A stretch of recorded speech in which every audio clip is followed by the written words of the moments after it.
Happy Monday afternoon to you. It is 12:30 on Live Impact News on WCNC Plus. I'm Jane Monreal, back for more as Nick Sturdivant is off for a couple of days. Want to get you started right now. I just took a little drive out. Had to run a quick errand, pick up some lunch, and you know what? That ride could have been forever long because it was beautiful. It's gorgeous out. It is gorgeous. I said past tense. Present tense, Becca Birdsall here in the Live Impact studio. Becca, tell me this is going to last all week. It's going to last all week. Oh, okay. She told you what you wanted to hear. Yeah. Awesome. I could just go now and then come back. But no, actually, this was the coldest morning of the fall season so far. Cold. So we dropped down to 44 degrees, which certainly was chilly if you did have any early morning plans. But these were the low temperatures across the area. Some of the outliers across Charlotte dip down into the upper 30s, 38 to start off the morning over towards Albemarle, Shelby, 39 over towards Salisbury and Gastonia. And guess what? We'll do it all again going into tomorrow night as well. So Lylesville, this is a live look over towards Anson County. Can't find one single cloud in the sky. So sunshine really going to be dominating this forecast. We've got clear skies not only here in Charlotte, but also, of course, one of the busy spots this weekend and for today over towards Blowing Rock, Curtis courtesy of resort cams, showing off those gorgeous fall foliage colors. As you can tell from our 24-hour temperature change, we are much cooler compared to this time yesterday. Yesterday was a little bit on the cooler side of the afternoon due to the clouds and certainly the breezy conditions, but we are about 10 degrees cooler, all thanks to that cold front that passed through last night. That's what brought us the round of showers and thunderstorms. Satellite radar completely dry across the area. Zooming out, that's where our cold front is. So it came through last night, and it is leaving us with some fall-like conditions, dry, refreshing air, and no rain chances as we go throughout most of the upcoming work week. Now, outside now, it is 63 in Charlotte, also towards Statesville, and lower 50s up towards the high country. Today won't be nearly as breezy as it was for yesterday. We'll carry the clear skies with high temperatures right around 70 degrees for the high here in the Charlotte area, and upper 50s over towards Ashwaubenon and Avery counties. So that hourly wind forecast, well, yesterday we had wind gusts upwards of 30 miles per hour at times. Today, like I mentioned, a slight breeze, but much calmer, around 15 miles per hour. So tonight and early tomorrow morning will also be a chilly one. Most of us dipping down into the lower to middle 40s, and a few outlier spots over towards the high country, starting off in the middle to upper 30s. So jackets definitely needed for the morning, but not necessarily for the afternoon. Tomorrow will be a touch warmer with highs in the middle to upper 70s. So overall, a really nice, comfortable work week ahead. We do have another front coming. This is just going to reinforce the dry and cooler air as we go into Tuesday night and Wednesday. So the second half of the work week will also be cooling down as well. Starting off mainly this morning in the 40s and 50s. It's that time of year where you may need a jacket in the morning, but not necessarily for the afternoon. Now, rain chances not looking nearly as impressive. Could a couple of mountain showers come through on Tuesday again as that next front comes through, but other than that, we're looking at dry conditions from now all the way through next weekend. We are also keeping a close eye on the tropics, especially over towards the Caribbean Sea, where there is a high chance of tropical cyclone development, especially going into the next 48 hours. So we could potentially be looking at some Caribbean trouble with our next name on the list. That would be Tropical Storm Melissa, would officially be our 13th name of the season. Right now, it does not look like this would have an impact on the United States, but if you have any Caribbean trips coming up soon in the next 5 to 7 days, definitely would keep an eye on that. Jerry Hunt Supercenter 7-day forecast. Look at all of that sunshine. I mean, just a beautiful fall week. We'll have cool mornings followed by mild afternoons. This truly is my perfect weather. We'll carry this all the way through the weekend as well. We've got the Checkers playing and also the Panthers at home coming up on Sunday. All right, I need to hit the car wash, make that last. Yes. Beautiful, beautiful, and maybe even wash yourself because it's such a gorgeous time out. And Carlene, you're going to be okay with these cooler temps in the morning? I'll be all right. I'll manage. Yeah, I'll manage. I know. I love your fall outfit. I know, that's what I was saying. Your It's just fall this fits. fun, leopardy, Yes. Faux cozy fur, you know. It's kind of cozy. thing. It's like wearing a blanket, but Love it looks that. fashionable. Makes you want to sleep. Makes you Yeah, wanna it go does. to Here's the sleep. thing. It does make me want to sleep. Not the Mondays, No. but what you're wearing. yes. All right, well, no trips to the Caribbean. I'm out of trips. I just got back from, Great. around Okay. that area. So, We'll be safe. That's good. all right, very good. So, threat of Melissa not really going to impact us stateside. Yes. All right, good to know. Becca Birdsall here. Thank you so much for joining us this morning into this afternoon. I saw you this morning, maybe. Here in the Live Impact studio, President Trump meeting with the Australian Prime Minister just earlier this morning at the White House. They did sign an agreement on Australia's rare earth minerals. He also took questions from reporters. So this just wrapped up in the last few moments. We're going to start from the beginning. And We want to apologize. It's a little pixelated at times. It will clear itself out, but Okay. just Good to know. Stick with us. all right, FYI. Thanks, Carlene. Here we go on WCNC Plus. It's great to have the Prime Minister of Australia. Fantastic place. A lot of friends over there, and this is one of them right here. The Prime Minister is, as you know, Anthony Albanese, and he's highly respected. done very well in his election, and I hear you're very popular today, right? I mean, it varies from day to day, but with all of us. But he's done a fantastic job as the Prime Minister. We're here to talk about trade, submarines, lots of other military equipment. They're big orderers of our great military equipment. We have the best equipment anywhere in the world by far. And you got to watch that. Watch that. You're not allowed to break that. That mirror is 400 years old. A camera just hit the mirror. I just moved it up here special from the vaults, and first thing that happens, the camera hits it. Hard to believe, isn't it? Hard to believe, but these are the problems in life. So we're going to be here to talk about lots of different things, and we might take a few questions before, but we are discussing critical minerals and rare earths, and we're going to be signing an agreement that's been negotiated over a period of 4 or 5 months. And it was sort of good timing that we got it done just in time for the visit. And we work together very much on rare earths, critical minerals, and lots of other things.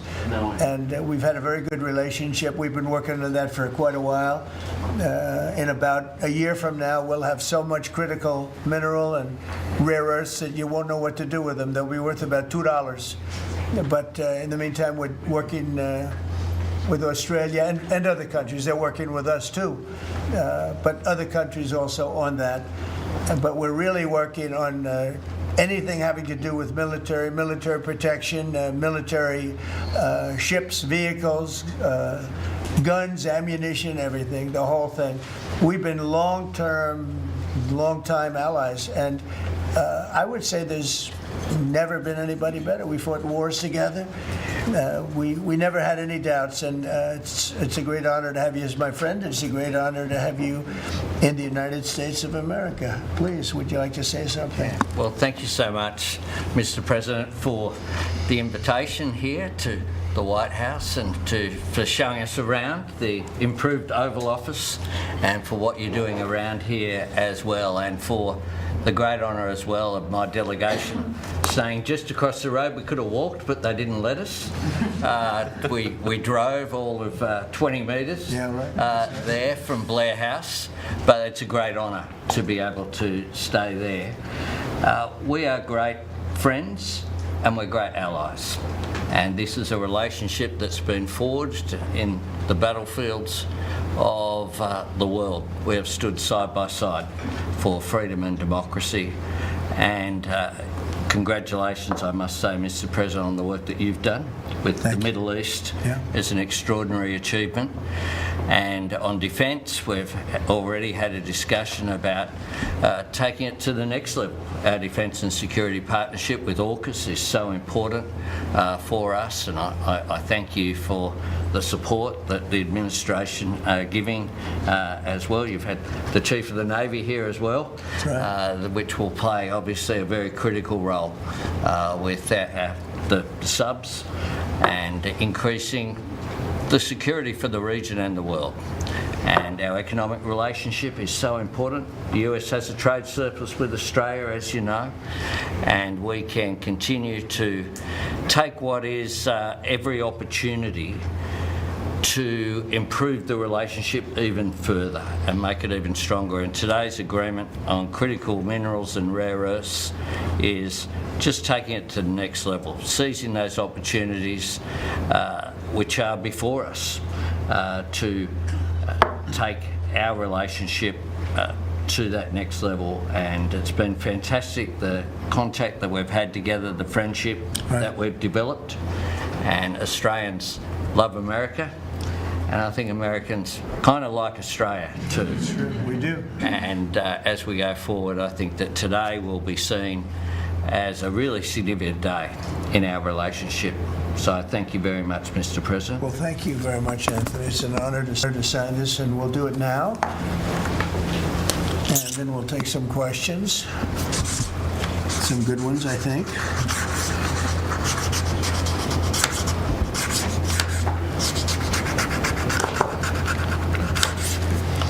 Okay.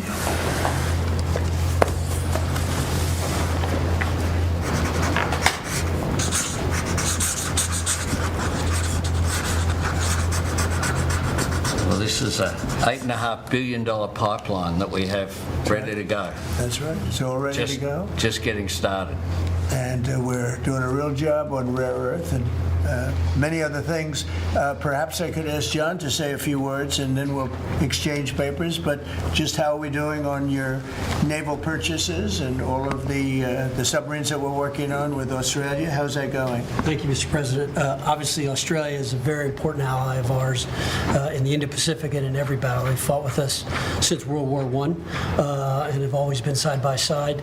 The facility that they're building, Surf West, is critical and very important to our ability to project power in the Indo-Pacific and work with our allies. So we're working very closely. I think what we're really trying to do is take the original AUKUS framework and improve it for all three parties and make it better and clarify some of the ambiguity that was in the prior agreement. So it should be a win-win for everybody, sir.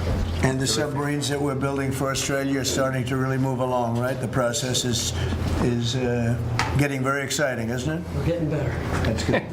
Very good. It's going to be great. Thank you very much. Maybe we'll hold this up. Okay. Here we go.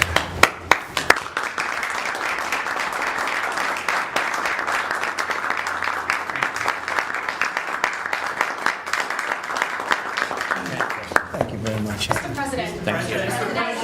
The AUKUS submarine pact, the AUKUS defence pact that the Prime Minister just mentioned, it is a critical issue for Australia. Yes. You haven't really spoken much about it publicly. It was a deal that was done under Joe Biden to sell submarines to Australia at a time when you're not really making enough for your own needs. So can you tell us, have you gotten across the details of the deal?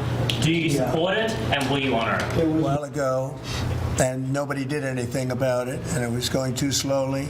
We do actually have a lot of submarines. We have the best submarines in the world, anywhere in the world, and we're building a few more currently under construction. And now we're starting, we have it all set.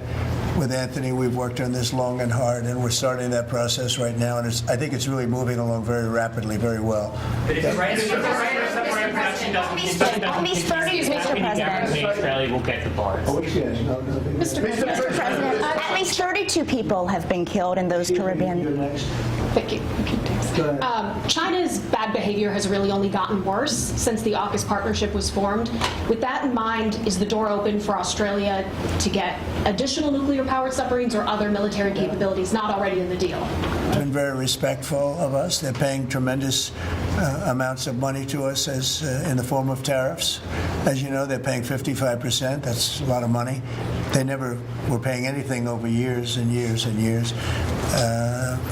But they were like anybody else. A lot of countries took advantage of the U.S. They're not taking advantage anymore. No, China's paying 55% and a potential 155% come November 1st unless we make a deal. And I'm meeting with President Xi. We have a very good relationship. We're going to be meeting in South Korea in a couple of weeks.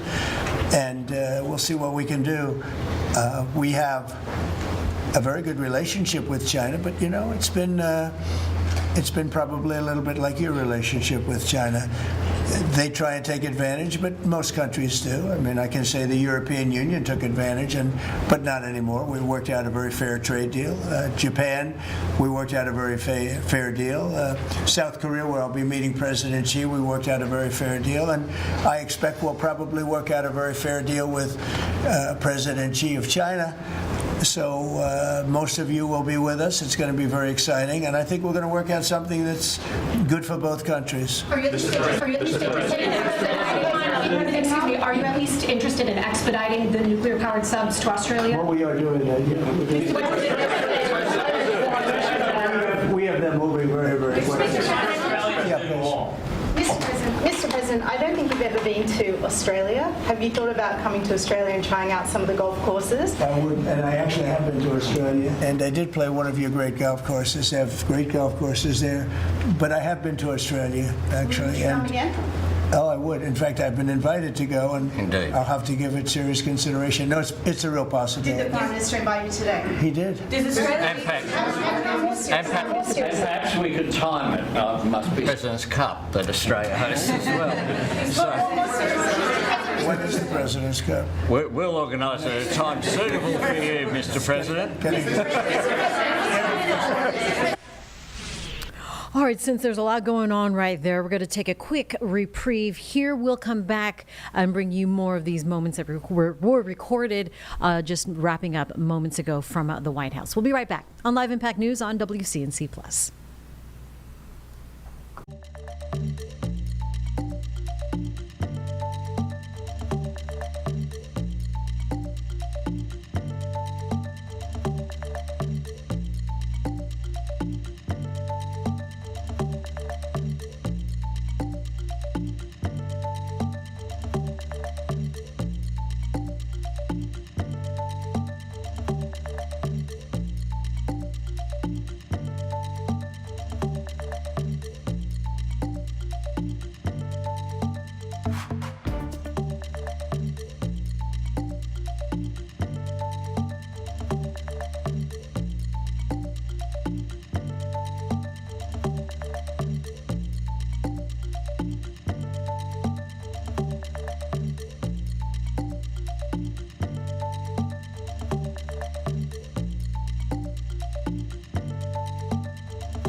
Hi, everyone. Jane Monreal here with you for the afternoon as Nick Sturdivant has the day off. You're watching Live Impact News on WCNC Plus. President Trump meeting with the Australian Prime Minister today at the White House after signing an agreement. They all took some questions from the White House. We'll continue this media gaggle for you that wrapped up moments ago here on WCNC Plus. Mr. President, the Prime Minister mentioned that there's a trade imbalance that's very heavily in America's favour. Why does America slap such heavy tariffs on a friend and ally like Australia? We do in many cases because we've been treated unfairly, but actually the tariffs are very light. The one thing is you buy a lot of airplanes, so that helps because you buy a lot of the beautiful Boeings, the best of the Boeings. And by the way, Boeing is really doing well. They have lots of orders, and they're really doing a great job. They make a great plane. But Australia, because of its location, which is great, but one of the things dictated by that location is you have to order a lot of airplanes. So I guess we have that advantage. They need a lot of airplanes in Australia, and that gives us a little bit of an... Mr. President, your Secretary of War, Pete Hegseth, in his Shangri-La speech in, I think it was May, warned about the potential likelihood or threat of President Xi ordering an invasion of Taiwan.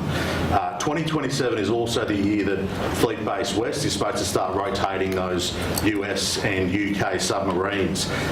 Do you see AUKUS as a deterrent for China in the Indo-Pacific? Yeah, I do. I don't think we're going to need it. I think we'll be just fine with China. China doesn't want to do that. First of all, the United States is the strongest military power in the world by far. It's not even close.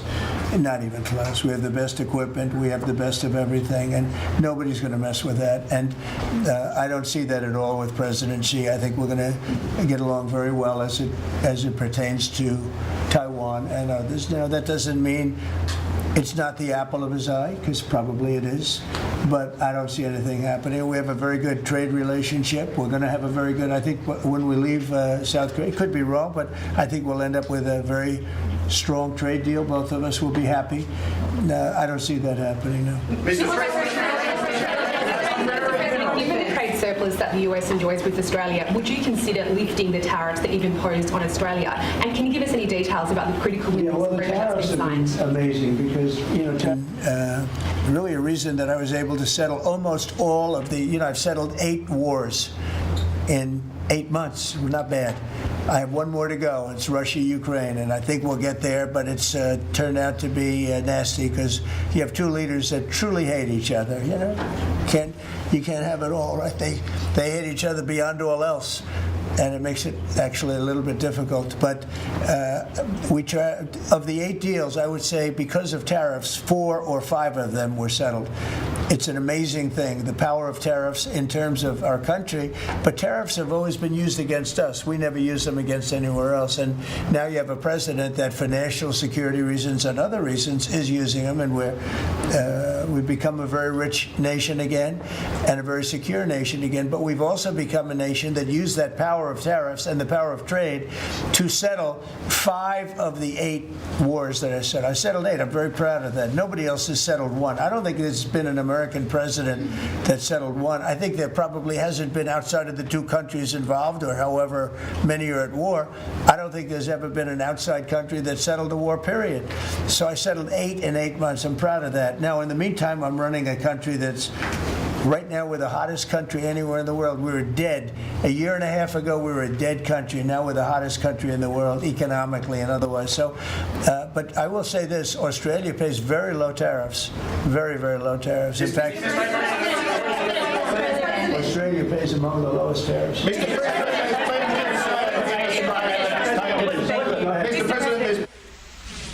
All right, everybody, we are going to put a pause in that because we do have some breaking news now in our sports, right in our backyard.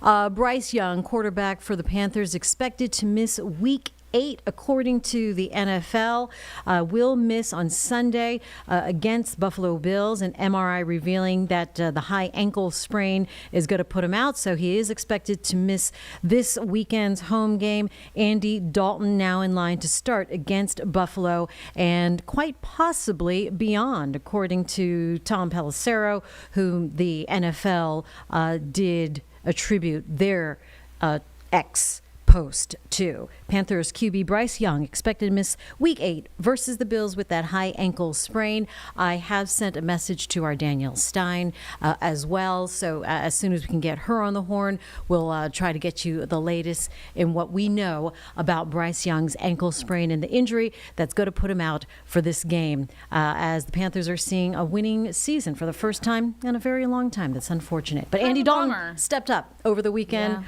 from when Bryce had to leave from that third quarter on, so we'll see what happens. We're going to take a break here on Live Impact News on WCNC Plus.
Welcome back to Live Impact News on WCNC Plus. Jane Monreal here with you. As we approach 1 o'clock, you may have heard that we have breaking news. Panthers quarterback Bryce Young out for this coming up game against the Buffalo Bills with a high ankle sprain.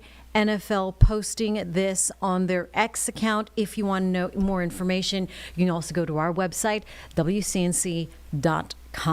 In the meantime, we have been playing for you what just wrapped up moments ago. President Trump hosting Australian Prime Minister at the White House and now taking questions from the media there. Let's continue to press on WCNC Plus. Big concern in Australia that it's taken 9 months to get this meeting. Have you had any concerns with this administration, with the stance on Palestine, climate change, or even things the ambassador said about you in the past, the Australian ambassador? What about him? I mean, if he said bad, then maybe he'll like to apologize. I really don't know. Did an ambassador say something bad about him? Don't tell me. I don't. Where is he? Is he still working for you? Yeah. You said bad? Before I took this position, Mr. President, I don't like you either. I probably never will. Go ahead.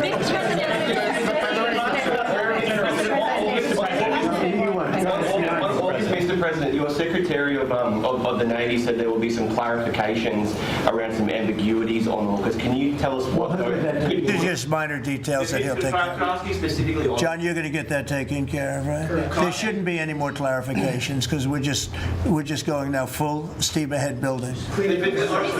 Yeah, please. Thank you. Mr. President, are you now satisfied with Australia's defence investment, or do you want Australia to invest more in defence? More, but they have to do what they have to do. You know, you can only do so much. I think they've been great. They're building magnificent holding pads for the submarines. It's going to be expensive, too. You wouldn't believe the level of complexity, right, and how expensive it is. They're building tremendous docking because they have a lot of ships and a lot of things happening. And I think their military has been very strong, very, very strong.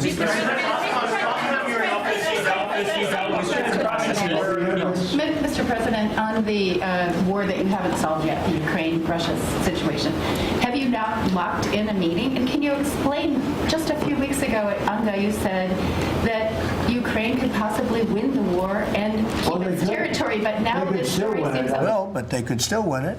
I never said they would win it. I said they could win. Anything can happen. You know, war is a very strange thing.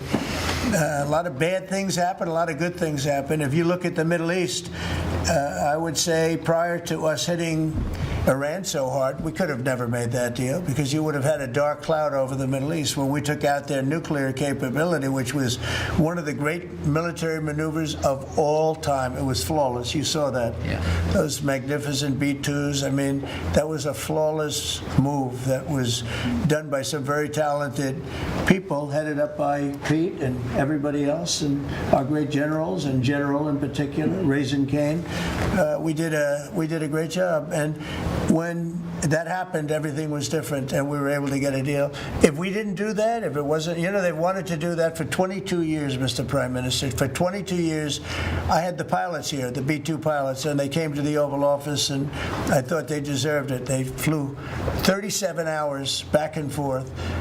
We had 52 tankers up there. We had a lot of planes up there with them, but they were the primary plane. But we had a lot of planes, F-22s and F-35s and F-6. We had a lot of planes, but we had 52 tankers. Can you believe that? And it was just like a flawless mission. And when it was finished, the Middle East just opened up, amazing, and they've wanted to do it for 22 years. The pilots came up to me, they said, you know, for 22 years we practiced this maneuver, 3 times a year for 22 years, our predecessors and us. These are now young pilots, you know, but they're older now, predecessors practiced it, and they said, we never had a president that would let us do it, but I let him do it, and it totally opened up the Middle East. It took the cloud over the, you know, we had a dark cloud over the Middle East, and now it's all, I mean, we have a little situation relatively with Hamas, and that will be taken care of very quickly if they don't straighten it out themselves, because they're in violation of their agreement.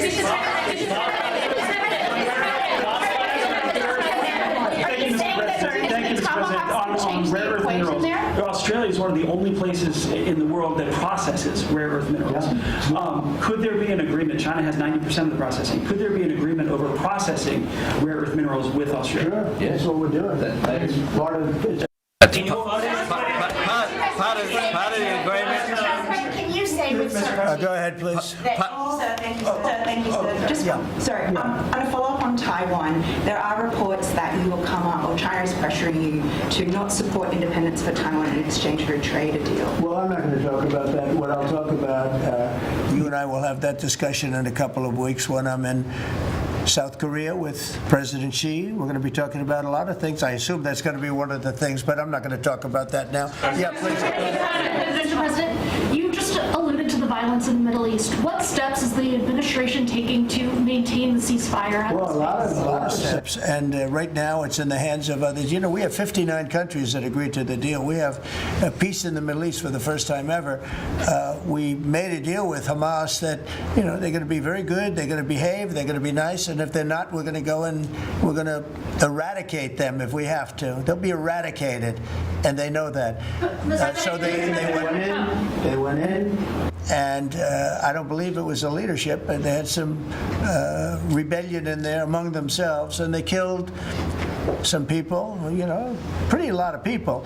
But this is a violent group. You know, you probably noticed over the last 100 years, this is a very violent group of people. You've been watching recorded remarks in a media gaggle with the president from this morning's bilateral meeting with the Australian Prime Minister, as they also signed a deal on some of the elements and minerals from Australia. Right now, we're going to put a pin in that gaggle and go with some local news, because after decades of being an iconic restaurant on Wilkinson Boulevard, a beloved Barbecue King is closing. So Walker Lawson is on this story this afternoon for us here on WCNC Charlotte. And a lot of people are saying, say it ain't so, Walker. What's happening? Yeah, say it ain't so. Well, the family said that they are letting go of this business as there's going to be a new property owner. So they are parting ways with this site starting November 1st. They will be shutting their doors. Obviously, this is a really big deal for a lot of people that have gone there over 60 years. We spoke to some family members that are currently owning the business, and then I actually spoke to someone who owned and operated the business for 43 years back in the 60s, 70s, 80s, and he kind of got to give me a recount of and some recollection of really what that journey was like and all of the different things that they went through. So it was really cool to get to hear from the family about what this not only has meant to the community, but to them. Yeah, so they're closing because he's not passing it down to anyone, or not trying to sell it off or anything? Yeah, so the property is now being taken over, of course. So they said that it was time for them to go. They basically were told they had 30 days to leave, is what they said. So he mentioned in the interview that he might be scouting out another place. They might be looking at maybe having a new version, or maybe bottling his barbecue sauce that many people love and adore out there. So he said it's still kind of a shock, and they're figuring out what's going to happen. He said they knew it was coming, they just didn't know when it was coming. Really? And so how about the people who have gone here for years and now generations later? Did you talk to any folks or families that, you know, are trying to do their last homage and patronage to Barbecue King? Well, sadly, they're closed on Mondays. So we just got super lucky to show up at the door, and the owner was there for the day. But it is a big deal. I've gone through Facebook. I've seen dozens of comments, people that have said, you know, they went there back in the 70s and the 80s. Oddly enough, in the parking lot, I ran into one of our employees who listed off their order to me. So this is really a place that a lot of people know and are familiar with, and it's really sad to see it go. So tonight at 4 and 5, you'll get to hear the story from the family, kind of about what this has meant and all of the changes. You know, one of the really big things is drive-in restaurants like this are not really a thing anymore, where you pull up, you press the speaker, they come out and serve you, and you kind of hang out and stay there for a while and eat in your car and really enjoy the experience. And the family said, of course, with the way things are changing, this is not surprising. Oh, really? Kind of sad, but that's the world we live in now. So bummer. We saw the sign there. It looks like it's going to remain open until November 1st. So not much time I know. left on getting your barbecue. What was employees said meal that they like to order? So they said a cowboy sandwich, Cowboy I believe. sandwich? Anyone familiar? And Sounds amazing. when I heard a cheer wine, my ears perked, and I immediately got distracted from the rest of the order. Okay. So I know the cheer wine for sure, but I believe it was a cowboy sandwich, if I'm not mistaken. All right, a He can cowboy correct me if sandwich. I'm wrong. He can come down to my desk. Okay. All right. Well, much love to Barbecue King, and we will see Walker Lawson at what, 4 o'clock? 4 and 5. 4 and 5. I'll be there at least for the 4. Yeah, I'll see you at 4. Here on WCNC Charlotte. Walker, thank you for bringing us that bittersweet story and bitter barbecue story. All right, Barbecue King on Wilkinson Boulevard. Hopefully you get a chance to grab a cowboy sandwich and other kind of items there as they close out this era of being a major dining establishment for Charlotteans. All right, let's go ahead and take a break here on Live Impact News on WCNC Charlotte.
Good afternoon. 1:10 is the time. You're watching Live Impact News on WCNC Plus. I'm Jane Monreal in for Nick Sturdivant, who has a few days off here. We start this week with President Trump. He is at the Oval Office, busy hosting and signing some trade agreements with Prime Minister of Australia, and then taking some questions from the media. This wrapped up about an hour ago. We've been playing this for you in its entirety, but in spurts, as we've had special guests to intersperse throughout this. But we'll continue with the president taking questions from the media now on WCNC Plus. They got very rambunctious and they did things that they shouldn't be doing. And if they keep doing it, then we're going to go in and straighten it out, and it'll happen very quickly and pretty violently, unfortunately. Yeah, just following up on that question, when you say we are going to eradicate Hamas, who is we? Does that include American boots on the ground? Could you clarify that? No, it won't be on the ground at all. We don't need to, because we have many countries, as you know, signed on to this deal. The way I view it, 59 countries and unanimous. There's never been, nobody ever believed us. Countries that 4 months ago didn't like each other, and now they're all aligned together. I mean, we've had countries calling me when they saw some of the killing with Hamas, saying we'd love to go in and take care of the situation ourselves. In addition, you have Israel would go in 2 minutes if I asked them to go in. I could tell them, go in and take care of it. But right now, we haven't said that. We're going to give it a little chance, and hopefully there will be a little less violence. But right now, they're violent people. Hamas has been very violent. But they don't have the backing of Iran anymore. They don't have the backing of really anybody anymore. They have to be good. And if they're not good, they'll be eradicated. Were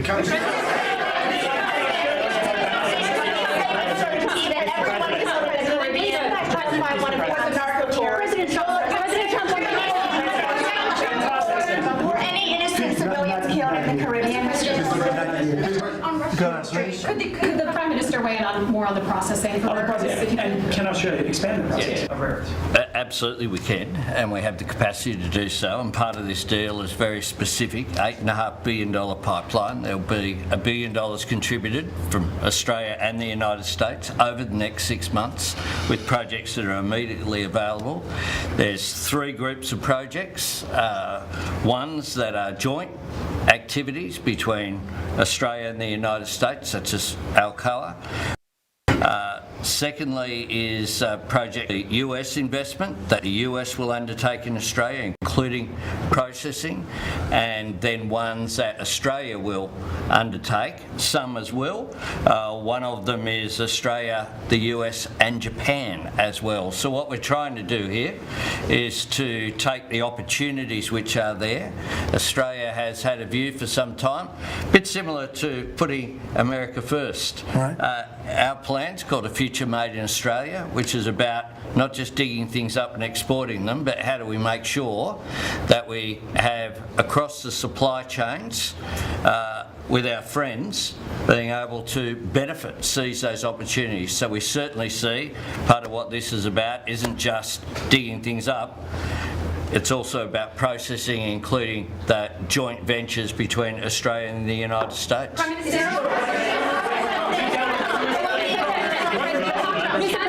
Can the US and Australia really compete with China? Aren't we decades behind in terms of the development of critical minerals and rare earths? You've been reading the wrong newspapers. We're not decades. We are way ahead of China militarily, the United States. We're way ahead of them in every form of military, other than they're building a lot of ships, and we'll have that started. We'll be catching them on that.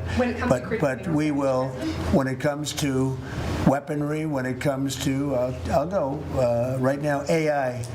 The big thing is AI. They're building more plants in this country than anybody ever imagined. We're going to have over $20 trillion of investment for this year, where the most we ever had was a tiny fraction of that. As an example, Biden, who's the worst president in the history of our country by far, by the way, but they were less than $1 trillion for 4 years. We're already now breaking $18 trillion of investment in 8 months. $18 trillion. No country in history has ever done that. We're way ahead of China in AI, and we're way ahead of China militarily from the standpoint of the sophisticated weapons. We have weapons that a lot of people don't even know about it. I got them started 4 years ago. I rebuilt the military 4 years ago, fortunately, because Biden didn't do anything but give a piece of it away to Afghanistan. Fortunately, as much as it sounded like it was a small part of what I built, but the Afghanistan giveaway was one of the worst. That was probably the most embarrassing day in the period in the history of our country. But we have the greatest military, we have the best equipment, we have the best manufacturers of equipment, we have the best weapons. When you look at our weapons, I've been talking a lot about our weapons, everybody wants our weapons, but it's great to be working with Anthony, it's great to be working with the people of Australia, because they also, it's a smaller country, but you have done a fantastic job in weaponry and the kind of things that we do a lot of joint work together. Our militaries work very, very closely together. We've been really an amazing ally when you think of it, right? There's never been any games. We're strongly committed, and they're strongly committed. There are some games with other countries, but there haven't been games with Australia.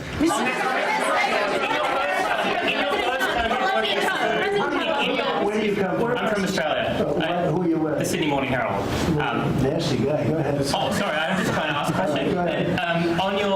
In your first term, you worked with 2 Australian Prime Ministers, Scott Morrison and Malcolm Turnbull, you might remember. They were from same side of politics as you. Mr Albanese's different side. Can you tell tell us a bit more about what it's like to work in Australia, but easy compared to those two? Well, I got along. I mean, that wouldn't be fair because, the man on my right has a big advantage. You know that, right? But I think he's doing a really good job, and we've had a very good relationship. I don't want to compare one with the other, but I'll tell you, this one is. They really have a great prime minister. Thank you. Thank you. I'm using it for ads in 28.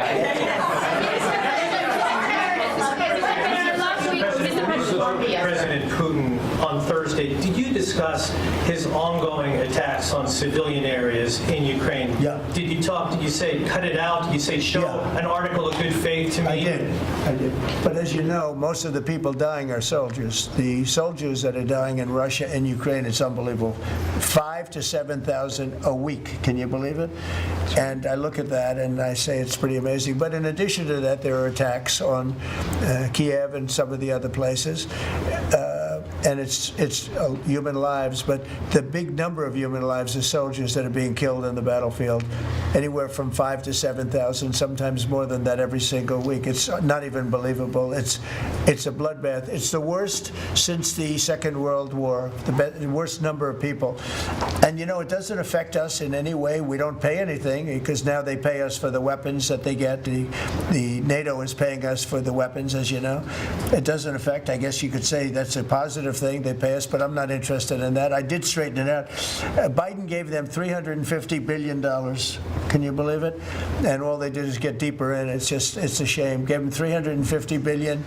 A lot of lives were lost. That's a war that would have never happened if I were president. But we do speak about that. I speak about all of the lives, but I do speak about the civilian lives. Yeah.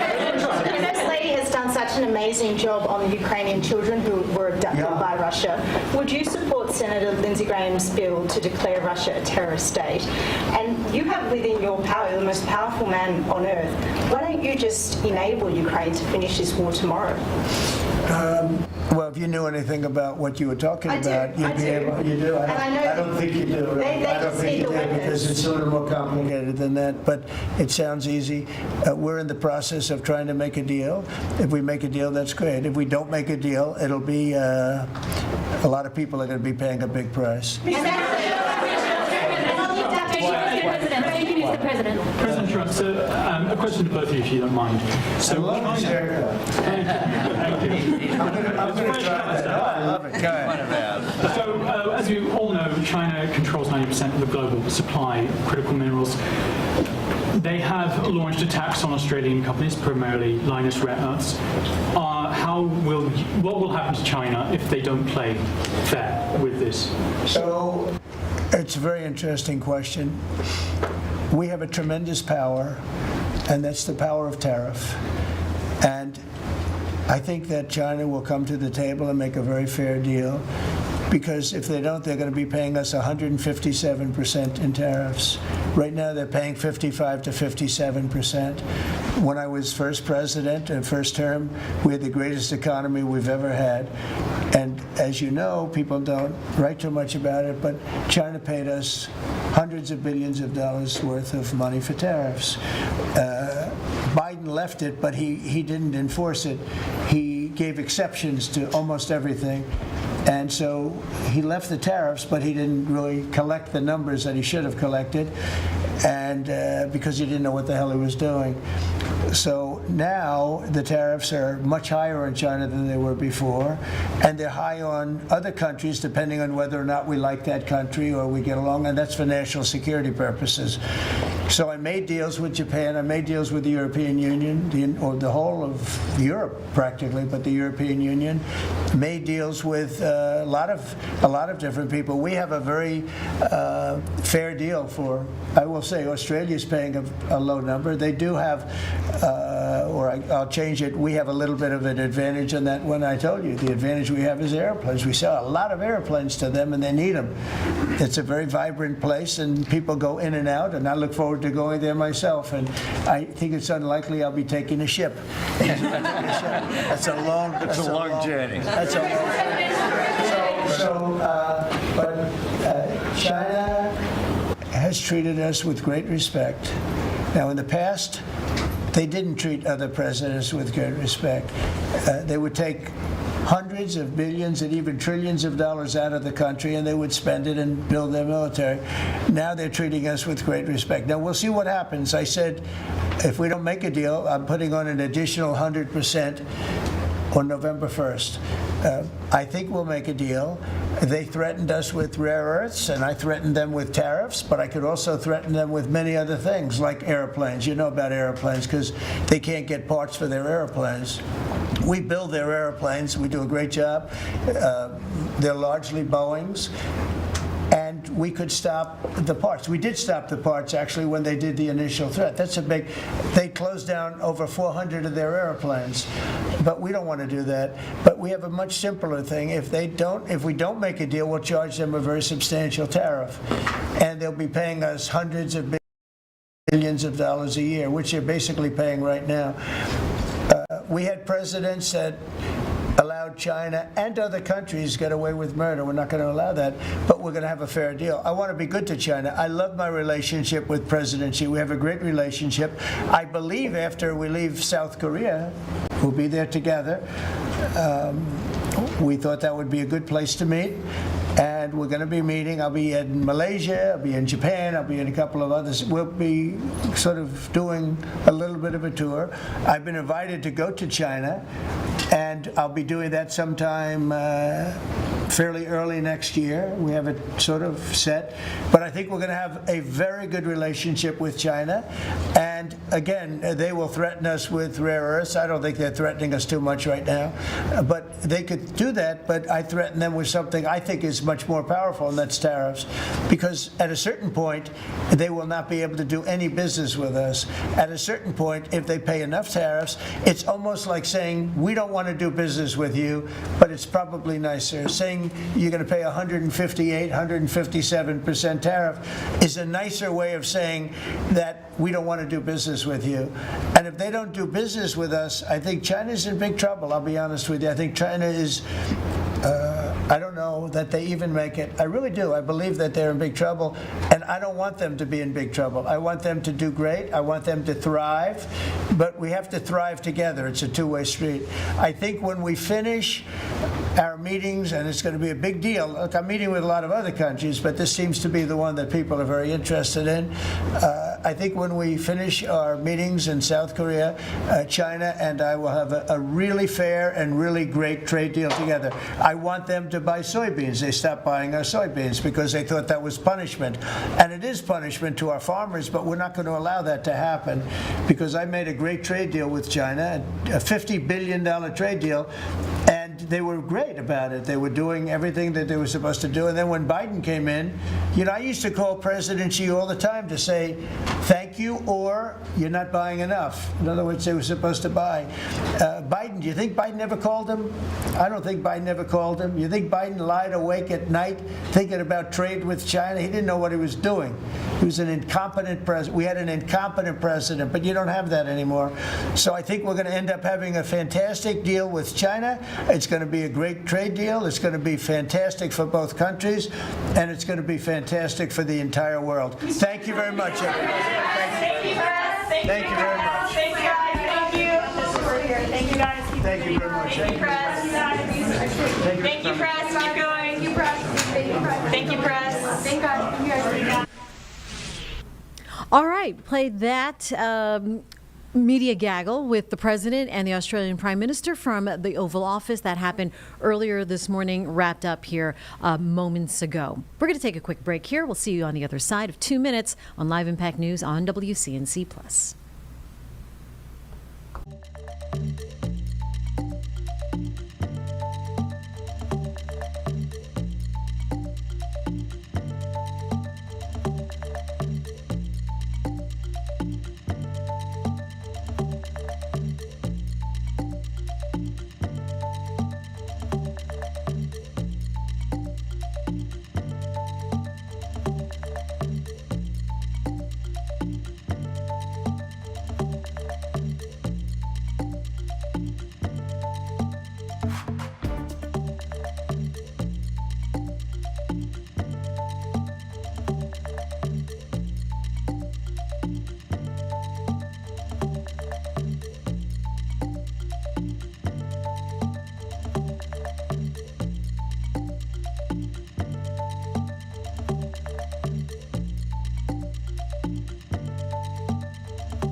Hi, everyone. Jane Monreal here with you on Live Impact News on WCNC Plus. So this morning, North Carolina General Assembly met in Raleigh to talk about redistricting. And not too long ago, North Carolina leaders, as they are debating what's going to happen and what that means this week, our Julie Kay spoke to a professor at Catawba College, a political science professor there, Professor Bitzer, on what this means, how it's really going to impact our daily life, and this new political map. This previously recorded here on WCNC Plus, our Julie Kay. We want to start with something that we've been talking about for a few days now, really important not just all over the state, but it's putting a lot of national attention on North Carolina here, and that is the newly unveiled redistricting plan from our General Assembly here in North Carolina. Got this news out of Raleigh a couple days ago that Republican lawmakers were considering doing this, and we just got that new proposed map unveiled, I believe, last night. So we're going to get to our expert, Dr. Michael Bitzer, who is everyone's favorite political expert at this point. He's here all the time, professor from Catawba College. Dr. Bitzer, thank you for doing this. It's great to be with you. Thank you. Well, so for people who don't follow politics as closely as you and I do, what do people need to know about this redistricting plan? Well, this North Carolina new congressional map is part of the national redistricting war. We've seen states like Texas redraw their maps to pick up 5 Republican seats in the U.S. House of Representatives. California is responding. They're going to have a referendum that the voters are going to vote on and potentially pick up Democratic seats. And North Carolina is just part of this race in redistricting to try and determine who can control the U.S. House of Representatives next November. And so what we saw in the new map that was released late yesterday was basically a flipping of the first congressional district that tended to be in the northeastern part of the state. It picked up more Republican counties. It swapped with the 3rd congressional district, and that 1st congressional district that was the target was a 50-50 district. It is now a 54%, by my measurements, Republican district, meaning it is probably going to flip from Democratic control under current incumbent Don Davis to Republican control. Now, when we talk about, I want to get to the impact here in North Carolina, but you mentioned just this is kind of a national redistricting war and that this looks different in every single state. So California, the voters will get to decide on a referendum. Here in North Carolina, that process is very different. I know that the public comment period is open, but voters will not get a say in this necessarily. Correct. This is purely a General Assembly state legislative action. The governor has no veto power over redistricting legislation. That was part of the package back in the mid-1990s when North Carolina decided to give its governor the veto power. They explicitly excluded redistricting legislation from that veto power. So all the General Assembly has to do is have a majority in the state house and the state senate to pass on this particular map. And Republicans have close to supermajority status, so this will be the map that will come out of the legislature probably sometime next week. Now, we have seen redistricting happen pretty recently in North Carolina, particularly with congressional districts. I know that we used to have more of an even 7-7 split. That changed in 2023. So is that pretty unusual at this point to have so many congressional redistricting back to back to back? Well, North Carolina is fairly unique in terms of going back to the 1990s. North Carolina has never had a complete set of maps. U.S. House, North Carolina State House, or North Carolina State Senate survive a 10-year period. So we are very accustomed to these redistricting in the middle of a census decade period. But this is basically new for North Carolina because all of those past redraws of maps were court ordered. This one is purely political in terms of trying to beef up Republican seats and take out a Democratic seat because of the politics of what we will likely see in next year's midterm elections. Now, this would move our split from, like I mentioned a couple years ago, it was more 7 and 7. We have 14 congressional representatives here in North Carolina. I believe now it's 10 Republicans, 4 Democrats. This would change probably 1 seat to be 11 and 3. Now, of course, that impacts the northeastern counties. We're closer to the western side of the state, more middle side of the state, but that still impacts us because this potentially could impact everybody if the congressional split at the national level changes, correct? Most definitely. And, by all accounts, this seems like the district will flip from Democratic control to Republican control. If you take all of the elections statewide across North Carolina in 2020, 2022, and 2024, the major elections, president, U.S. Senate, North Carolina governor, add them all up across the state, North Carolina is literally a 50-50 state. But after this map gets passed, and most likely after next year's midterm elections, it will be 11 Republicans and 3 Democrats. This is the power of partisan gerrymandering when it comes to redistricting.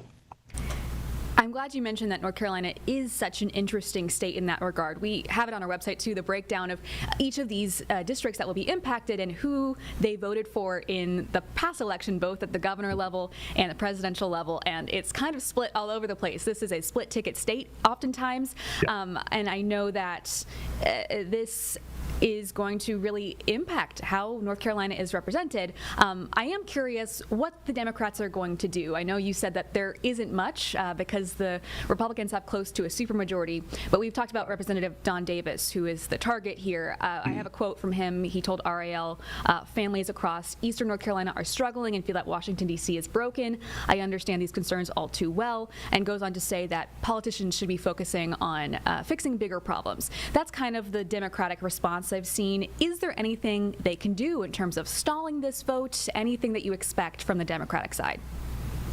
I don't think in the General Assembly next week there will be any real power that the Democrats have to stop this particular legislation.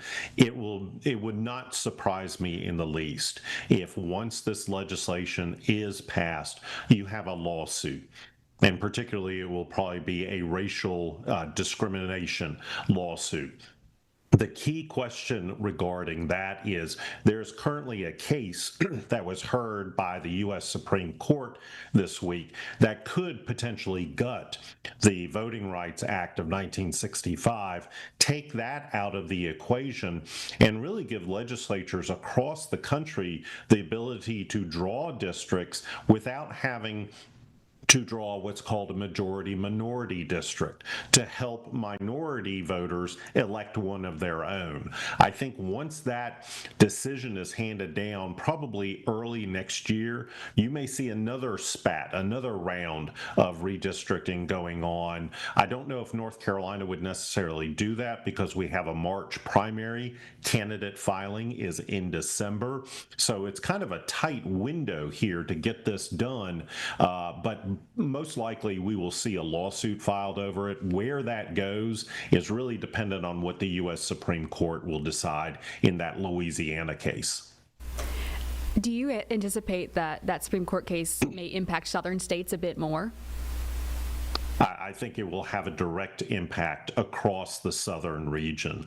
One analysis by the New York Times yesterday basically looked at it, and if they went with the most aggressive redraws across the South, you could see potentially 12 Democratic seats flip to Republican seats with any kind of redrawing in a number of southern states. So I think that this is going to be the potential that we will see next year, maybe the year after the 26 midterm elections, but then we'll be coming up on 2030 with a new census and then another round of redistricting after that. So I would just say to folks outside of North Carolina, if they're watching, welcome to what North Carolina has experienced over the past 40 years.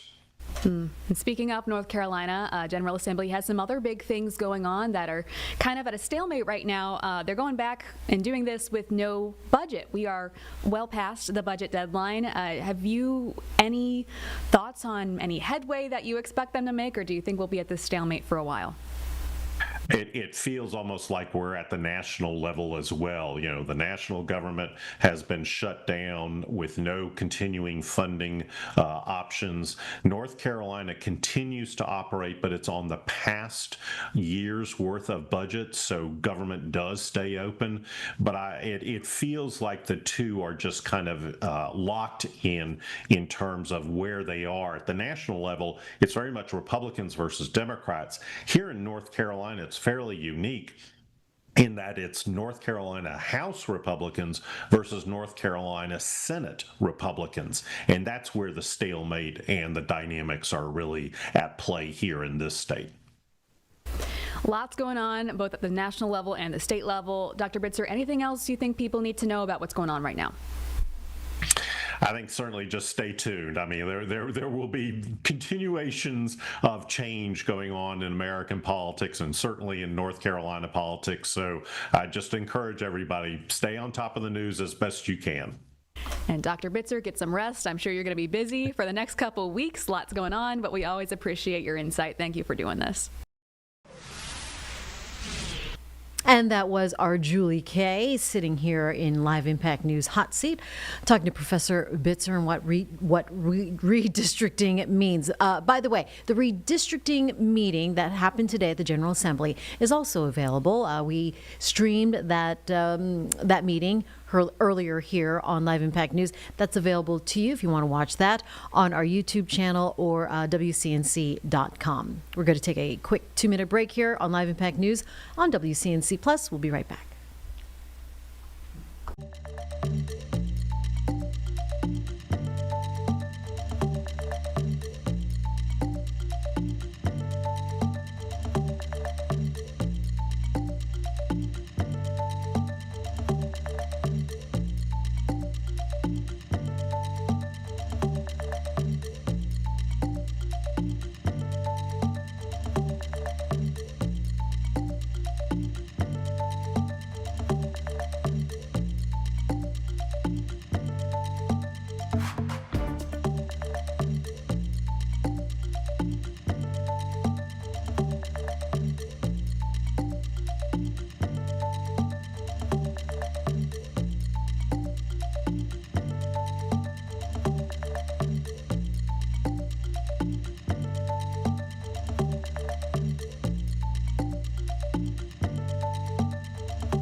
Welcome back to Live Impact News on WCNC Plus. Want to bring you a live picture right now of Bank of America Stadium.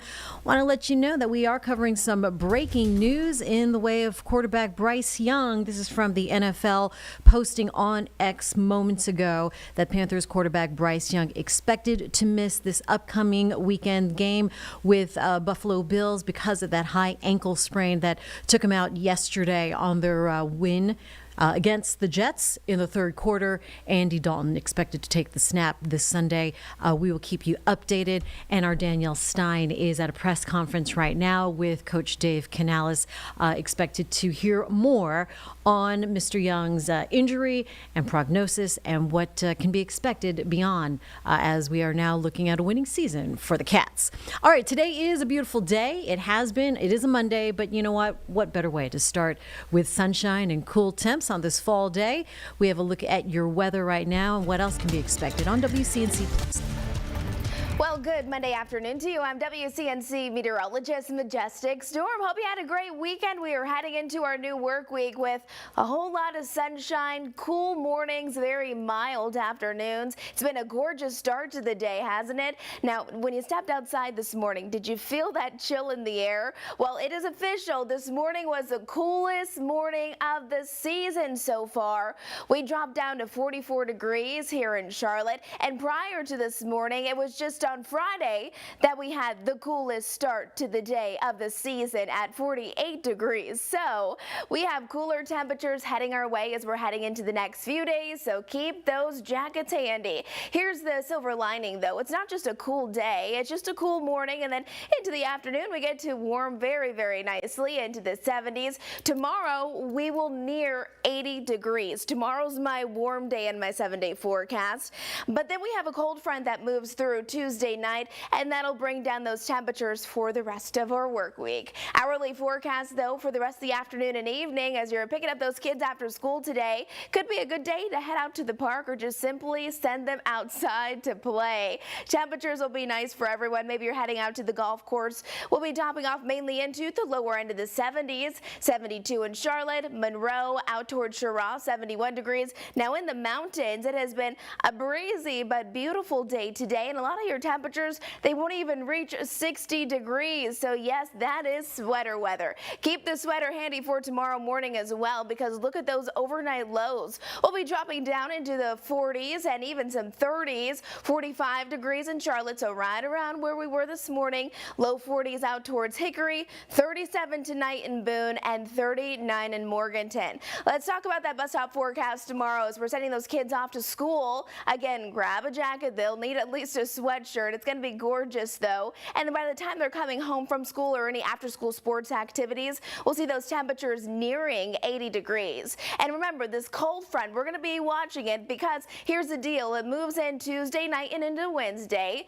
Notice no rain with it. It's a dry cold front, so we have cooler temperatures, drier air, and also gusty winds. You'll notice that Tuesday those winds really start to kick up, but you may also notice it's a bit warm, especially if you're going to be outside. 78 degrees into the afternoon, and then those temperatures cool behind the cold front, and really it's going to be sunny and warm for the first part of the day, and then once that front actually pushes through later on in the afternoon and evening on Tuesday, that's when it's going to be cooler, and also that's when it's going to be a little breezier. Not much rain over the next 10 days, unfortunately. No rain during our work week. Into the weekend. It's not going to be until next week that we'll have some opportunities for some rain showers, but we will definitely have some winds as we're looking at Tuesday, about 25 to 30 mile per hour wind gusts. We are still watching the tropics. Stay close to our weather team. This next system, that would be Melissa, and the National Hurricane Center says over the next 2 days it may form, so we will keep you up to date. Still staying away from the United States though, but the Bahamas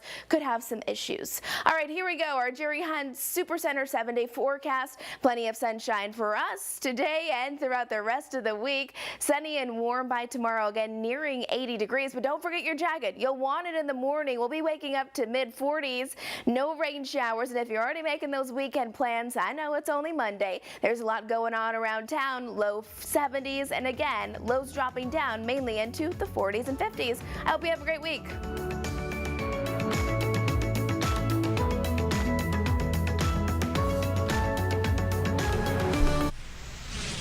And that was Majestic Storm with your forecast for today. This is a live look right now in Boone. Beautiful shot at App State. And you can see the changing colors, the leaves there on the trees. Wow, that says fall, doesn't it? Stunning. It is beautiful. So snuggle weather, sweatshirt weather for you. And, you know, all the changing colors, there is a reason for all that. I'm not the person to explain what that reason is. I leave it up to the experts. And so our Brad Panovich, chief meteorologist, had a three-way discussion here on why we are seeing the fall colors and why they change here on WCNC Plus. Enjoy. All right, welcome back. Well, I talked about the trifecta of 81-degree days. We've got a trifecta on the screen right now. We've got Tim Buckley from WFMY, our special guest in the middle, which we'll introduce here in a second. And I'm Chief Meteorologist Brad Panovich. Tim, thanks for joining us. I know it's a beautiful day out there. I'm really excited, so we're going to get right to our interview today. And in the middle of your screen, we welcome the esteemed Dr. Howie Neufeld. He's a biology professor at App State, but more people than not know him as the fall color guy. He's an icon, really, if you love fall color in the Carolinas. So welcome to the show, Dr. Neufeld. Thank you. Thank you for having me. So I'll start with the first question, and this is probably the one you've gotten a lot, is how is this year's color looking? I know we kind of it seemed like an early start, but then it got warm and things slowed down, and it seems like we're right back to normal. Is that true, or what's it been like in your experience so far? Yeah, well, we had that cool August, and I thought we were going to have an early season, but then it warmed up again after that, and it put us back on schedule. So for most years, over the last almost 20 that I've been doing these fall color predictions, somewhere between the 10th and the 20th is when you get peak color in the high country here, between 3,000 and 4,000 feet, and we're right on schedule this year. This right now is peak color, and this will be the best weekend coming up.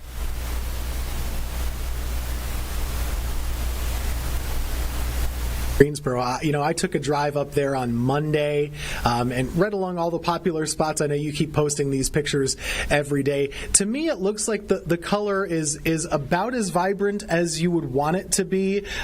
Maybe not the best. I know you've said in some of your posts there have been some years that have been a little bit better, but certainly plenty that have been a little bit worse. If you had to give anybody advice that was traveling from the Triad or the Charlotte area coming up Saturday or Sunday, where would you advise them to go? Well, right now we're seeing great color anywhere in the Boone to Grandfather Mountain, Linville Falls region. So and that's a very popular part of the Parkway too, especially the Lynn Cove Viaduct. And yeah, you were talking about the quality of the color. I've been rating it a 6 or a 7 this year. As a comparison, 2022 was probably one of our best years in decades, and so that would be a 10. It's still good. 6 and 7 means we still have really good color. It's just the reds aren't quite as vibrant this year maybe as in past. And we are seeing a few trees dropping leaves a little early. As Brad has said, we've got this long drought. This is about the longest I can remember that has occurred right during the fall color season. But you can go most places on the Parkway if you're at an elevation, as Brad mentioned, between 3,000 and 4,000 feet, and then check the overlooks. So you can go all the way down to Cashiers and Highlands. But now the good news is, too, that the Parkway has opened from Boone all the way to the Virginia border. And so if you want to go up that way, you can also go to Downton Park and Jeffress Park, and you can get some great fall color up there. Yeah, it just seems like the color's been amazing on the Parkway this week. Question I have here, and this is kind of science part of this, and this is what you dive into a lot in your field of study. What are the main factors that really drive the vibrancy of the fall color here in North Carolina? I always tell people it's two things. One, the shortening of the days, of course, and then the temperature.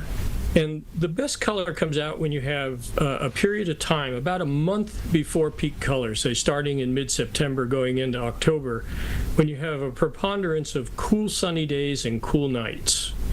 And if you get that happening, then you're going to get the much brighter reds that everybody always talks about. And if it's warm or if it's cloudy for that period of time, you'll have less intense red colors. So this year we've had pretty much mostly sunny days, and the one thing that's different this year is that we've had a more severe drought than in past years. So some of the tulip poplars and some of the birches drop leaves earlier, and I'm seeing some of the red and sugar maples dropping early now too, but there's still great color.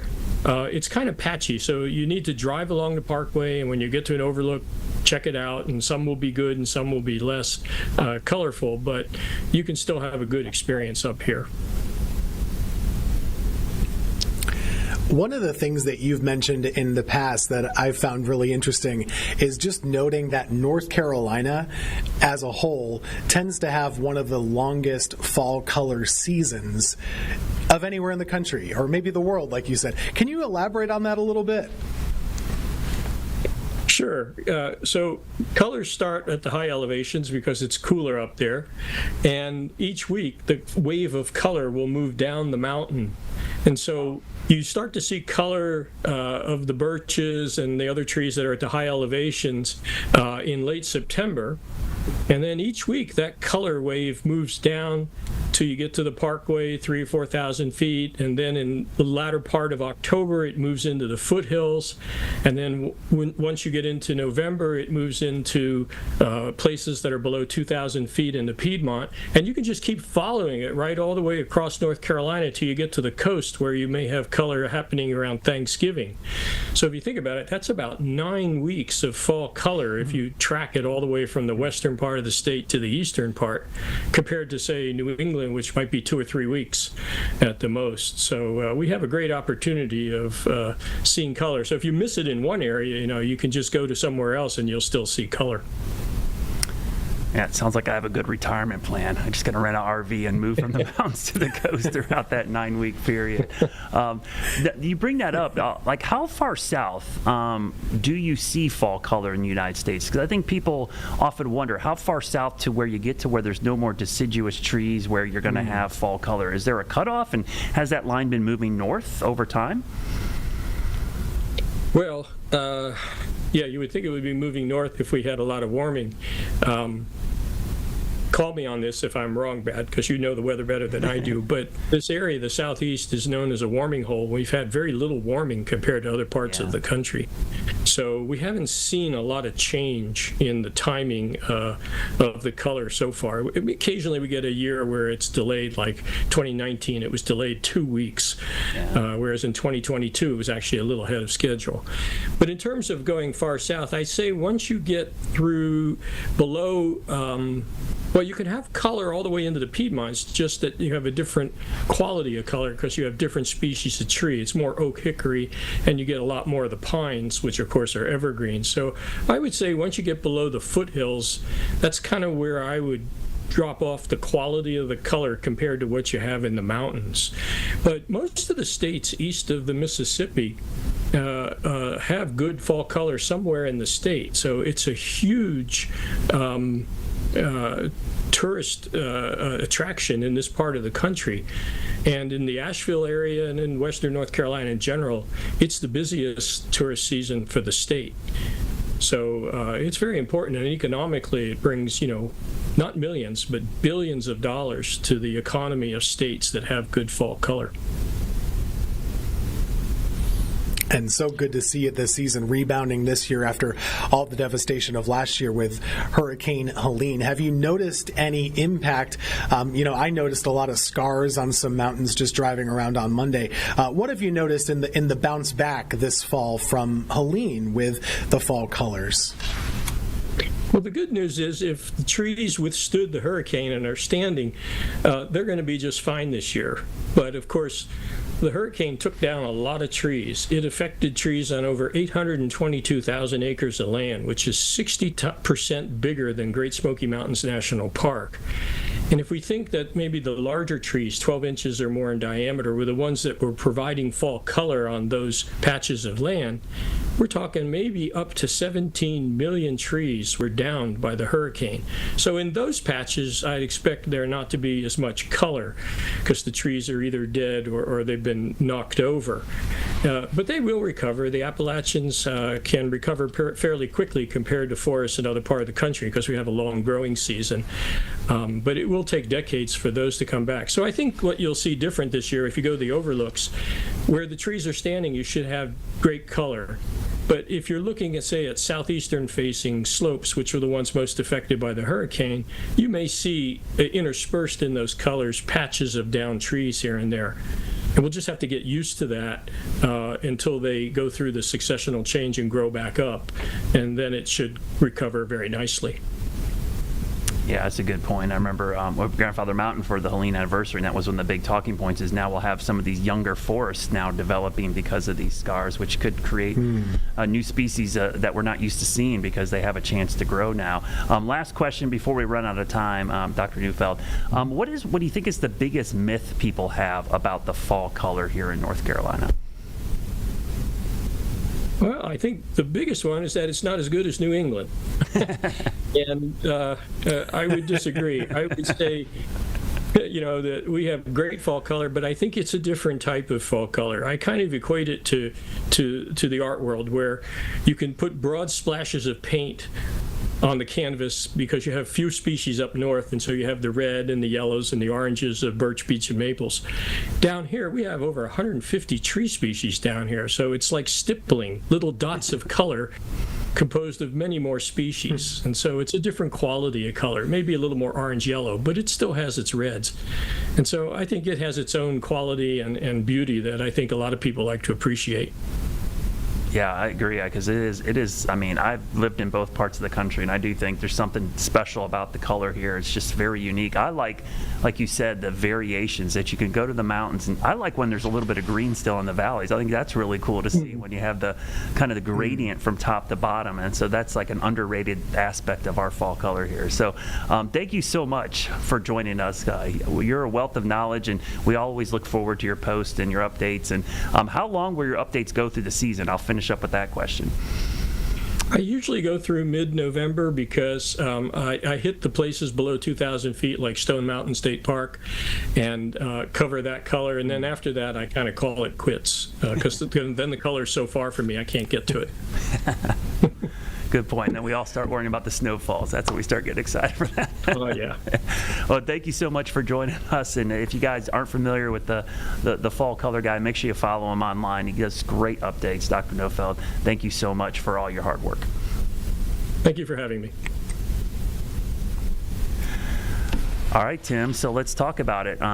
It's a busy weekend up there in the mountains this weekend. I mean, 3,500 seems to be the sweet spot, he said, between 3,000 and 4,000 feet. And could we not have picked a more busy weekend in the mountains? So what are you thinking about this weekend? Where would you go if you were heading up there? And take into account, there's a lot of crowds in certain parts. So this is all a personal preference. I love fall color. I hate crowds, and so this is a really tough thing. I wonder if you can probably find some more rural routes. Yeah. So if you avoid the parkway, and gosh, that's such a tough thing to do because that's where you want to be. But maybe you get to the good color and then you kind of take some diversions. You can just drive up there as long as you have your cell service to route you back to where you'd like to go. But I wonder if taking those more rural routes would be a good option. So one thing I did on Monday is I drove from the Parkway up to Roan Mountain, which is a nice spot, not so much for color, but just a good place to go hiking. And the roads in between through Spruce Pine and Newland and these areas, beautiful color. And then you're just through neighborhoods and stuff like that. But, maybe that's a good option if you don't want to be dealing with the parking lots and all that stuff that get overflowed. Yeah, I just think near the Banner Elk area, Valley Crucis, Boone area is probably going to be packed with all those activities. I think Ashe County might be the way to go. As he mentioned, now the Blue Ridge is open to the Virginia line. That might be a good way to go this weekend because Ashe County is gorgeous. I think it's very underrated. And if you love cheese curds, those are the best cheese curds outside of Wisconsin out there in Ashe County because so many dairy farms, and it is absolutely gorgeous up there. All the way up to Grayson Highlands State Park up there in Mount Rogers. That's a beautiful area if you want to nose into western parts of Virginia up there. So it's going to be a crazy weekend. I can't believe the number of things going on all during peak color. And it seems like he said, Tim, this year, we thought we'd have this early start, and all of a sudden we end up, everything's right back where it's supposed to be. Yeah, it really is. And if you just can't stomach it this weekend or you can't make it this weekend, there'll still be some color next weekend. You might not get the postcard of the viaduct, right? That's going to be done.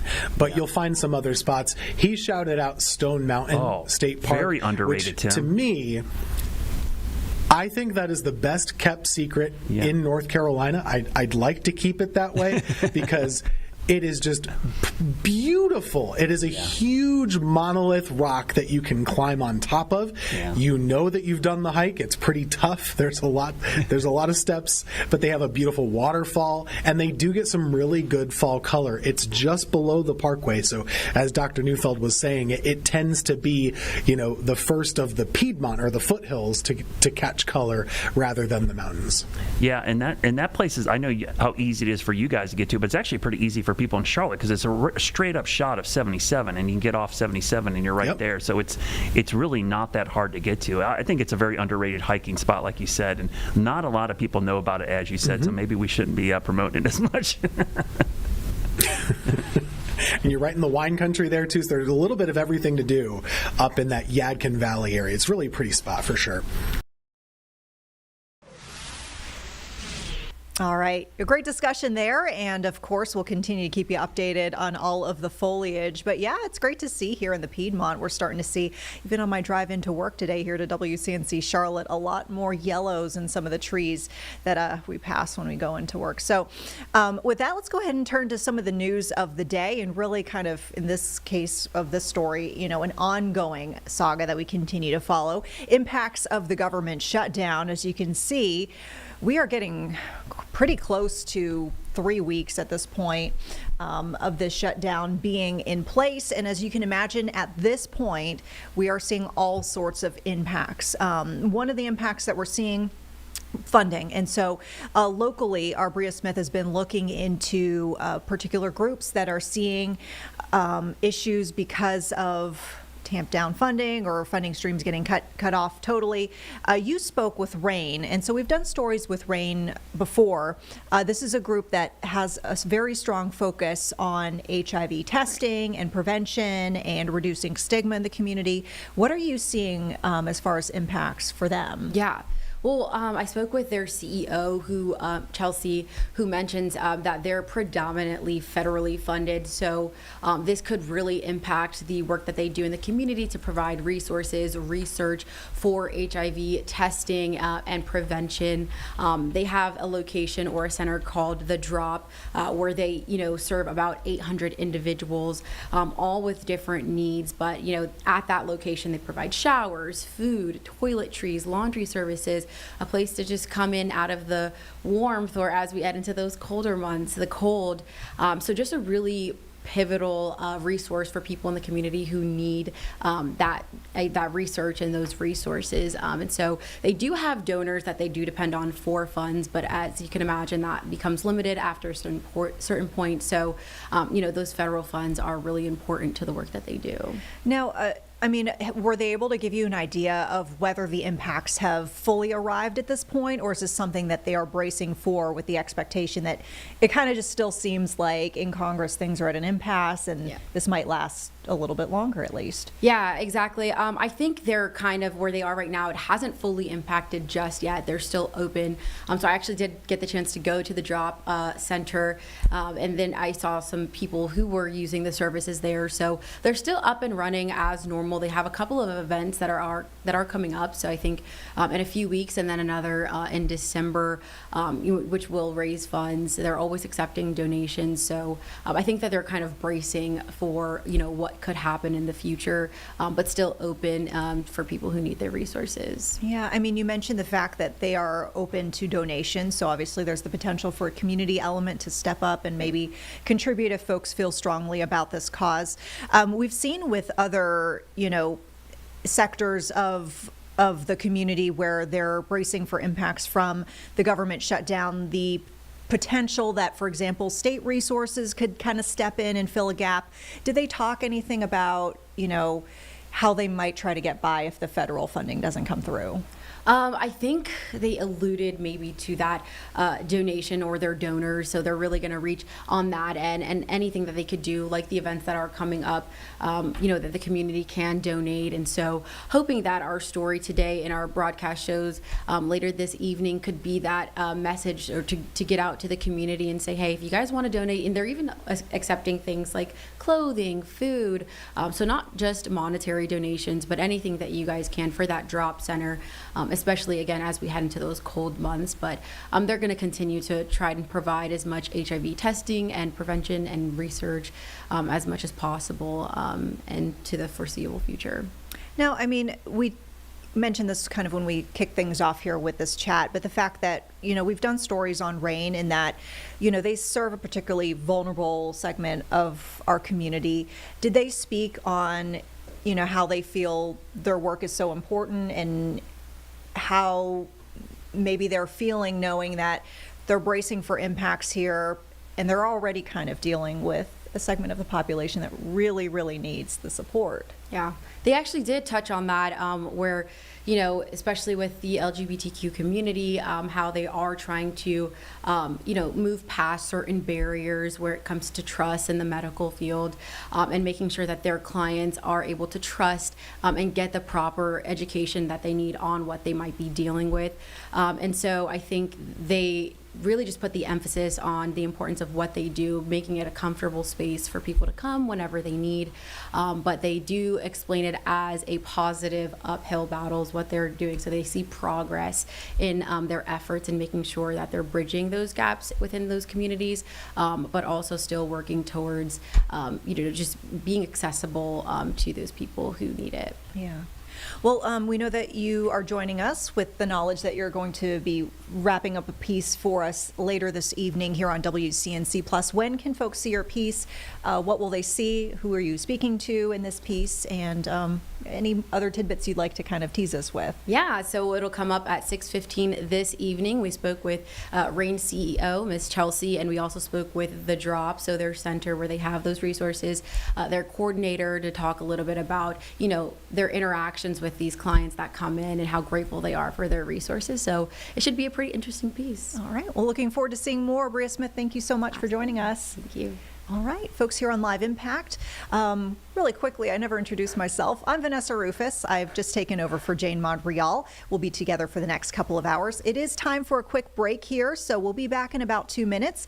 We'll leave you with this lovely shot for a couple of moments, though, showing the uptown skyline and a very controversial signage, which I don't need to get into, but if y'all are online, Sounds like you just did. you know exactly what I'm talking about if you're on social media. That's all I'll say. Lots of folks have opinions about the skyline as we see it in this shot. So with that, let's take a quick break. We'll be back in 2 minutes.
Welcome back here to Live Impact News. Vanessa Rufus here. You're taking a live look right now at the Capitol in D.C. as we are on day 20 of the government shutdown. And we do know that there is an expectation of another vote that's going to be later on this afternoon, close to about 5:30 this evening. Important to keep in mind, there have been multiple votes on a funding measure, and all of them unsuccessful, obviously, as we're now in day 20 of this shutdown. We know that Senate Majority Leader John Thune is expected to bring up a bill this week that would pay federal employees, by the way, and military who continue to work during the shutdown. This would require support from the Democrats, who we know have been holding pretty solid as it comes to their demands when it comes to any sort of spending bills. So we know that a lot of the Democrats have been talking about health care and subsidies for the Affordable Care Act being part of any sort of negotiation going forward. Really not seeing any changes in the messaging regarding, the dynamics between what Republicans want and what Democrats want. So with that, we'll keep you updated, of course, on how that vote goes once again at 5:30. And we are going to turn now to some matters closer to home in the Carolinas. We've got Governor Josh Stein speaking today on a program called NC Strong.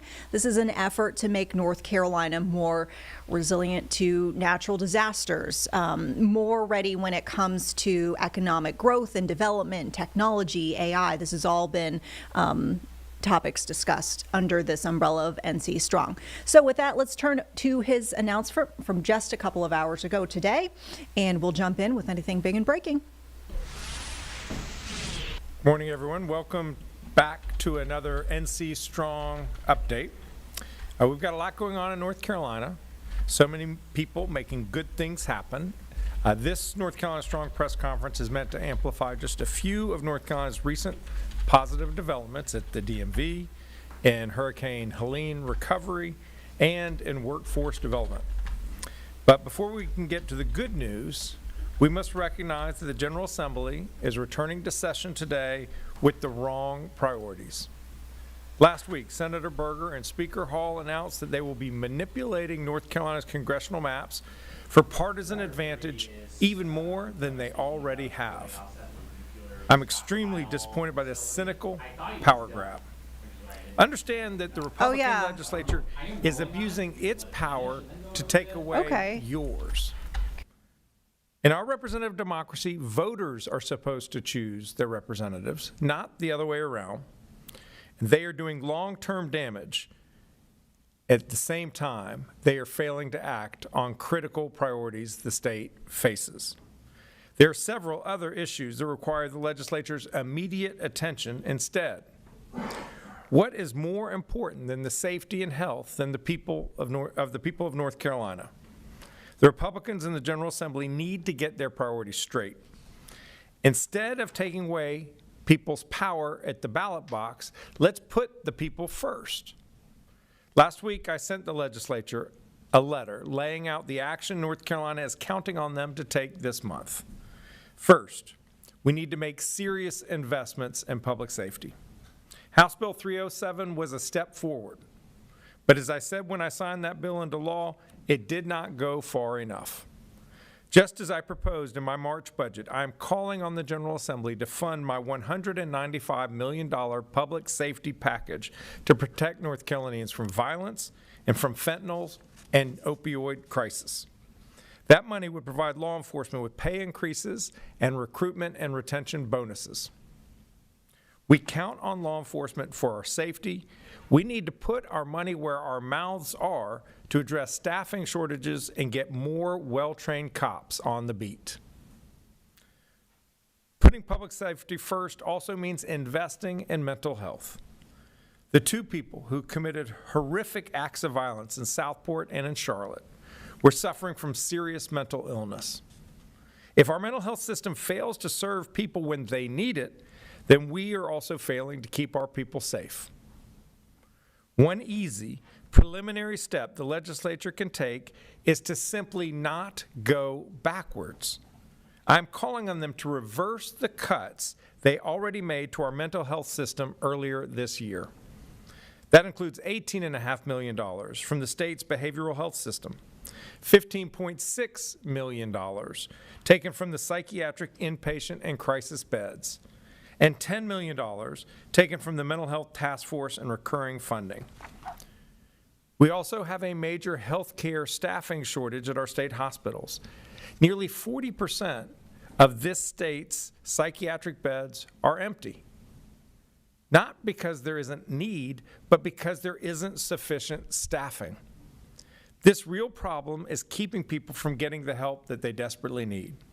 With $15 million, we could make the salaries of our healthcare technicians competitive so that we can hire the necessary staff and utilize these mental health beds for the good of the people of this state. And if we really want to take mental health and public safety seriously, it is past time to fully fund Medicaid.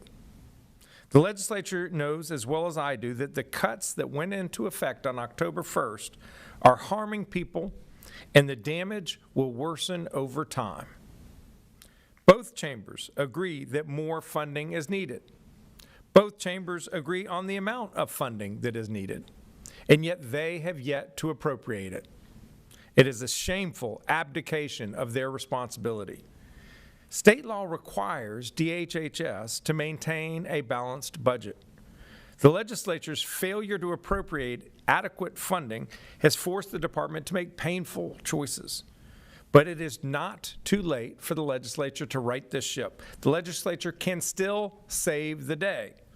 I urge Leader Berger and Speaker Hall to step up and get this done. Send me a clean Medicaid bill and I will sign it. Folks, we'll try to pivot back to Governor Josh Stein speaking on the NC Strong initiatives in just a few moments. Meantime, we've got a breaking feed just into our Live Impact News studio. This is coming to us from Montgomery, Alabama, as we have authorities there giving us an update on a mass shooting that happened on October 4th. This was just before midnight in a crowded area of the city's downtown, kind of a nightlife area. There have been multiple people arrested and charged. Let's see what the latest is. Over the course of the past month, we've arrested and charged Kadarius Griggs, age 19, in the shooting death of Eldrin Wright, age 22. He was killed on October 23rd, 2024, in the 1000 block of Liberty Square. As some of you all might be familiar, that was a fifth suspect that we developed and arrested in relation to the Liberty Square shooting of last year. I'm mentioning that because that also goes to my point that we don't care how long it takes. We're going to go and pursue every investigation till its full completion and until we get every individual we deem has been involved and charge them. In addition, we also charged Detrick Donnell Johnson, age 22. He got arrested with capital murder in the shooting death of Kendall Foy, which took place on September 14th, 2025. And of course, he was taken into custody on September 17th. Most recently, we arrested and charged Derrickana Dunklin, age 20, with murder in the stabbing death of Amari Capleton, age 19, which occurred in the 3200 block of Raintree Drive on September 21st. Each of these arrests reflects the hard work, persistence, and dedication of our detectives and our law enforcement partners. But these cases also highlight a serious ongoing concern. Too often, violent crimes are committed by individuals who are already out on bond for other serious offenses. This pattern of repeat violence puts our community and our officers at risk. I am again calling on our judicial system to partner with us in ensuring that violenters are held accountable and do not have the opportunity to reoffend.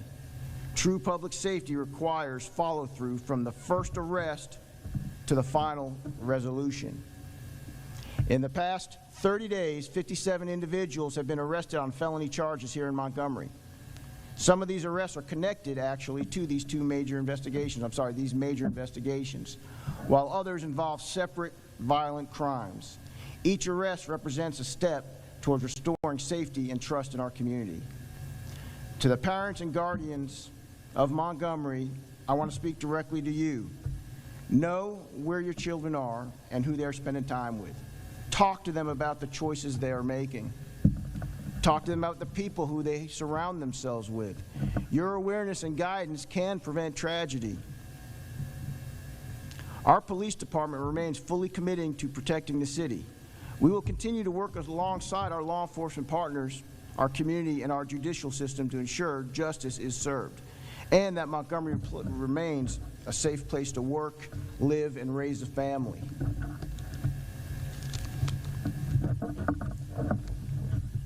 Be open for questions. Yes, sir. I believe a couple of weeks ago, Chief, you and the mayor were talking about getting that information from the public, and I think the phrase that was used, it was coming in, quote, like a fire hose. Are you still seeing that coming in? Yes, the public response has been instrumental in helping us identify, even in local.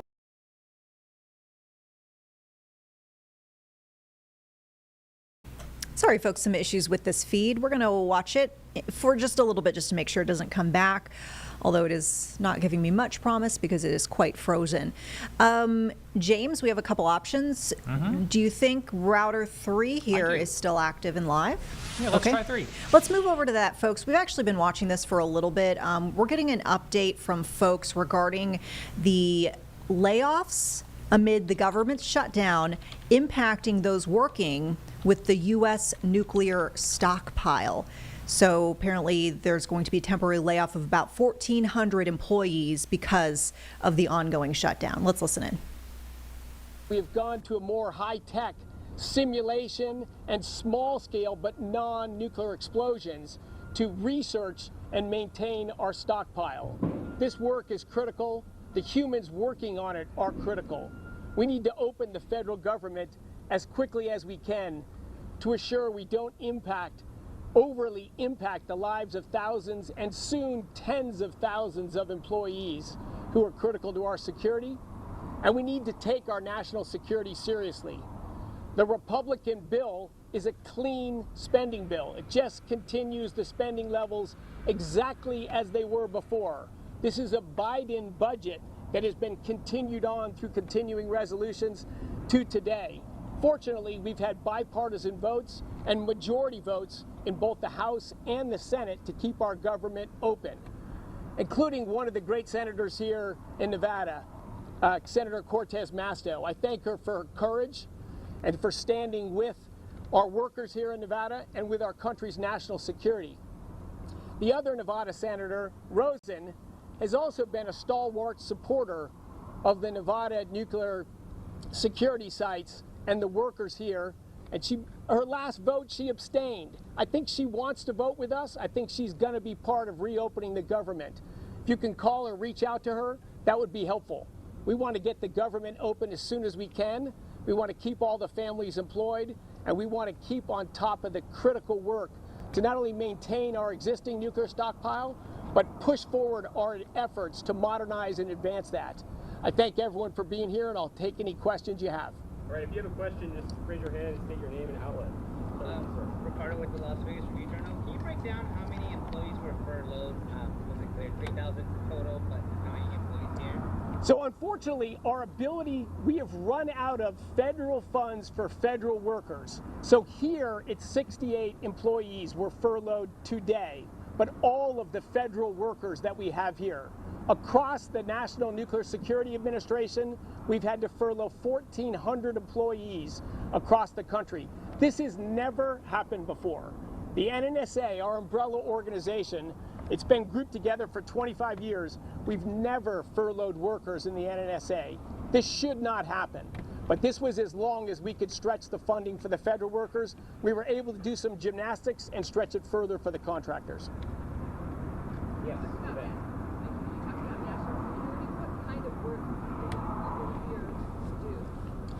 So the ultimate guarantor of the United States sovereignty is our nuclear arsenal.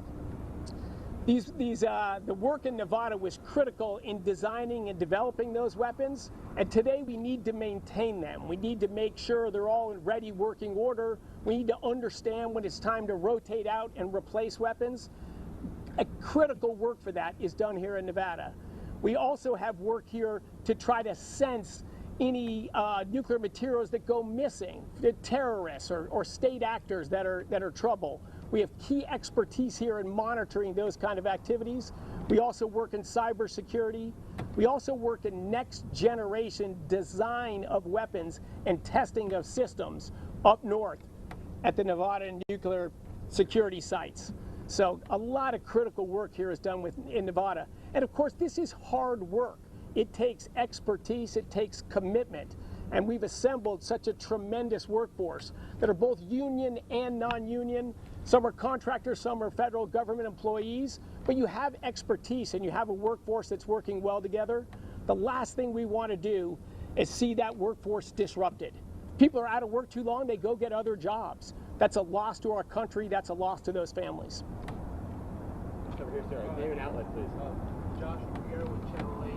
How do you bring Nevadans, people who live in southern Nevada, the effect of what it means to have the government shut down? I say that because some people say, well, it's not affecting my direct life right now, right? I work on the hotel casino strip. I work at a industry unrelated to the Department of Energy. But how would you bring that message to some local Nevadans who may not feel the impact themselves of the actual shutdown?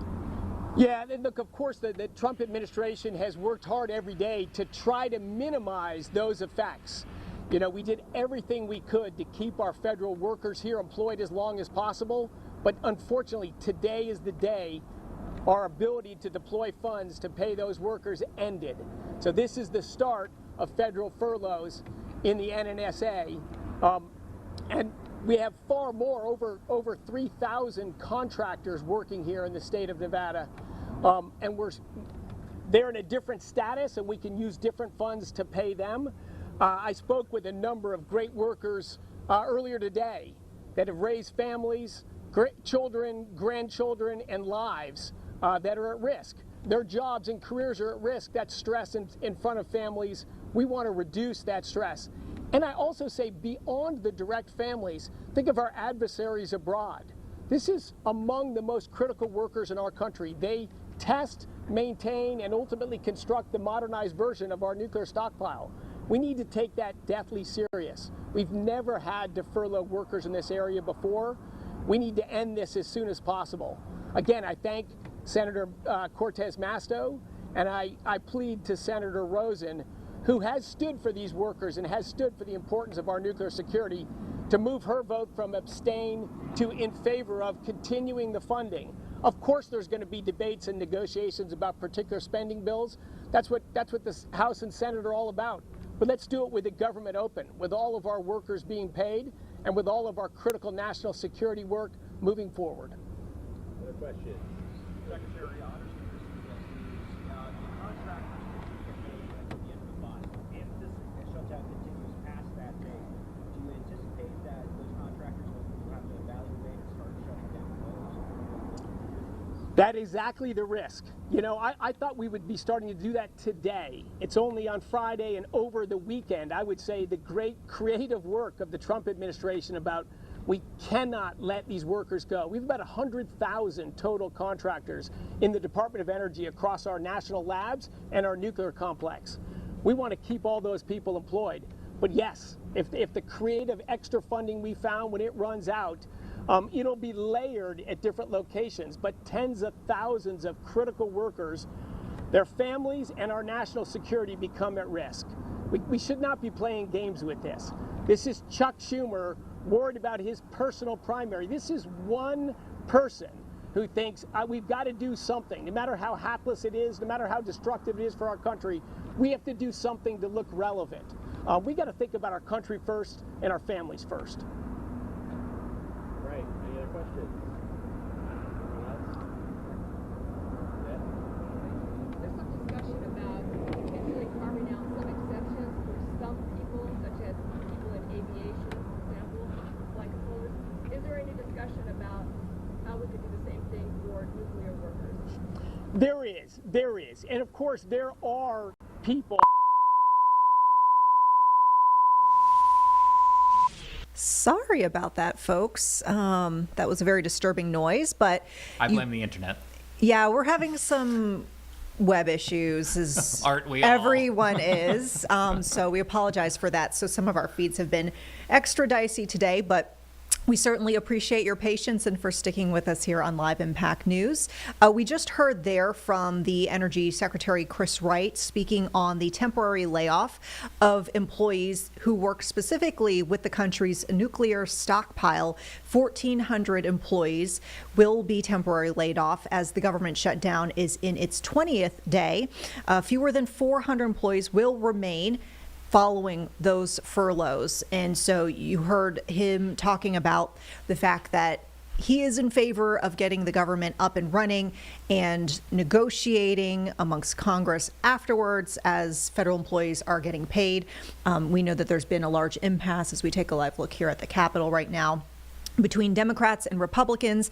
Republicans want their temporary spending bill passed.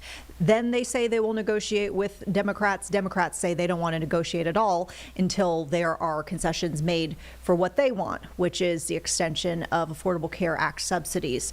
You saw, of course, that live look at the Capitol. We expect reconvening soon, where we'll have potentially another vote that will happen at 5:30 this evening on a spending bill. Keep in mind, it's been voted on multiple times. I think this would probably be in the double digits now for the vote attempt. And there's really no signs that the dynamic has really changed or that this impasse has been blocked. Nevertheless, we'll be watching it closely. I think we're in a good spot to take a break here. We'll be back in 2 minutes. We have a couple other feeds we're watching, and we also have some interviews set to come here on Live Impact. So we think that will be very insightful for folks to take part in. So we hope you stay with us. We'll see you on the other side of the break.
Welcome back, everyone, to Live Impact News. I'm Vanessa Rufus. Hope y'all are having a great day.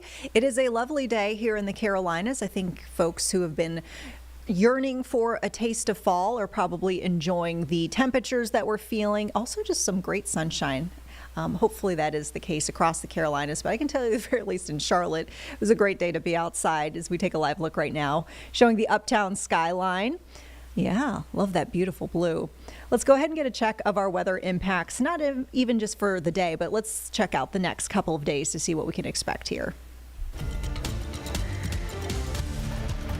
Well, good Monday afternoon to you. I'm WCNC meteorologist Majestic Storm. Hope you had a great weekend. We are heading into our new work week with a whole lot of sunshine, cool mornings, very mild afternoons. It's been a gorgeous start to the day, hasn't it? Now, when you stepped outside this morning, did you feel that chill in the air? Well, it is official. This morning was the coolest morning of the season so far.